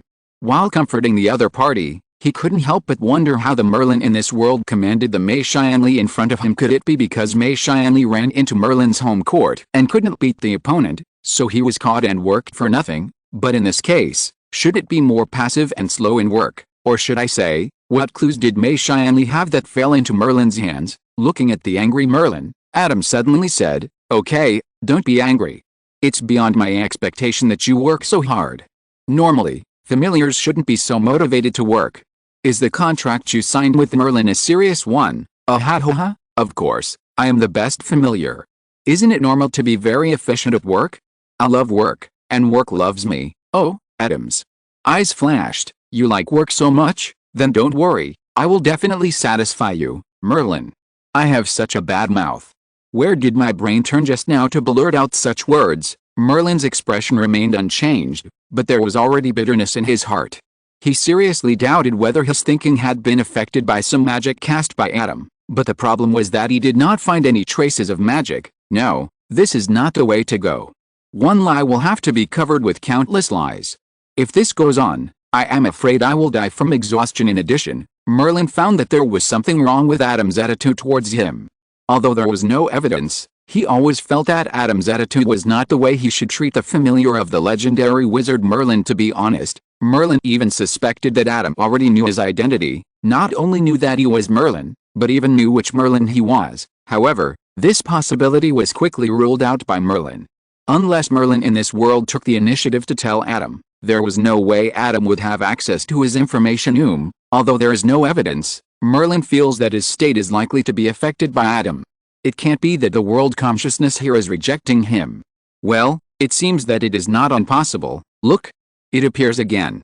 Inexplicably, the train of thought will turn to the direction that is beneficial to Adam. The magic preset in advance is activated, and Merlin's consciousness suddenly wakes up. What kind of ability is this? Is it also the same level of magic as the dangerous power before? This kind of power makes people around feel harmless and innocent without any trace, and even people like himself will be affected, and there is no trace. The essence of this power feels that it is already at the level of Gaia. You who taught Adam this method are really damned. How old is Adam now? How old was he when he learned this ability? Aren't you afraid that this will teach a terrible world-destroying demon? Fortunately, Adam is still a good boy who works hard to make the world a better place. Huh? Hissed Merlin. Couldn't help but take a breath. Is his current thinking affected by that ability, or is it a normal rational thinking? Because Adam's ability is too secretive. If I hadn't been affected this time and made a mistake that I thought was a bit outrageous, and thus kept a watchful eye, I wouldn't even have noticed that I was hit. So, when was I hit, and to what extent? I can't tell. I can't tell, Adam. In order to let Merlin reveal some information about him and Merlin in this world, Adam silently adjusted his AI Pi and He Pi magic, which were usually in passive aura mode, to the maximum power. After all, Mei Xianli is a substitute for the crown, and Adam is afraid that the dosage will not be effective if it is too small. But what's wrong with Merlin now? Looking at this look, what did he think of? Chapter 475. Come here, let's talk face to face. Is this the power of the love and hate cards?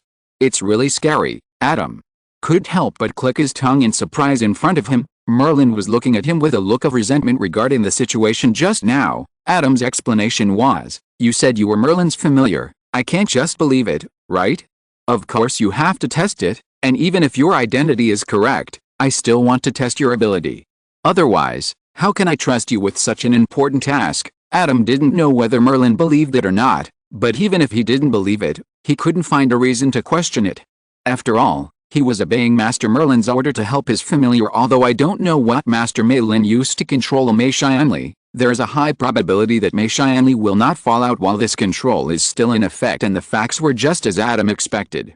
Although Mei Xianli was angry, she still accepted his explanation. "So, is there anything else I need to do next?" Merlin was already gritting his teeth when he said this. To be honest, he now even felt that he had been affected by some indescribable influence when he said that Merlin helped Merlin. Otherwise he would not be in such a passive situation now. What he is trying to do now is to cultivate the goodwill between Merlin and Adam in this world, and he is taking the blame for Merlin in this world.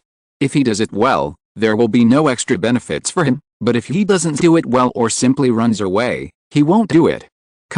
Merlin in this world will definitely find trouble for him. Although Merlin does not have the ability to make Arthur king and give King Arthur a happy ending at the same time, he is more than enough to prevent King Arthur from another world from having a happy ending. Trouble.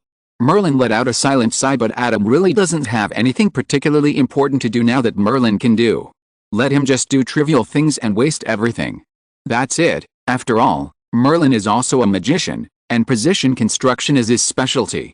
Let him strengthen the sky garden. Ahem. A familiar voice sounded, and Adam took out the parchment of the working group. The overwhelming work is finally done. The plan is initially completed here. Eugene looked at the thick stack of notebooks next to him, let out a sigh of pride, and continued to write. This huge work is finally done. When will you come to check it and see if there is anything else that needs to be added? The magician at the end of the century. No, I believe you, the magician at the end of the century. So the plan has been completed, right? The hard work is finally done. Okay, the next step is verification. And, while Eugene was still writing, he saw the news that Adam had returned. The magician at the end of the century. Okay, the magician at the end of the century.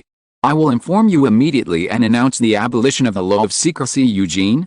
Question mark. The hard work is finally done. Wait a minute, the hard work is finally done. You haven't sent it out yet, have you? The magician at the end of the century, huh?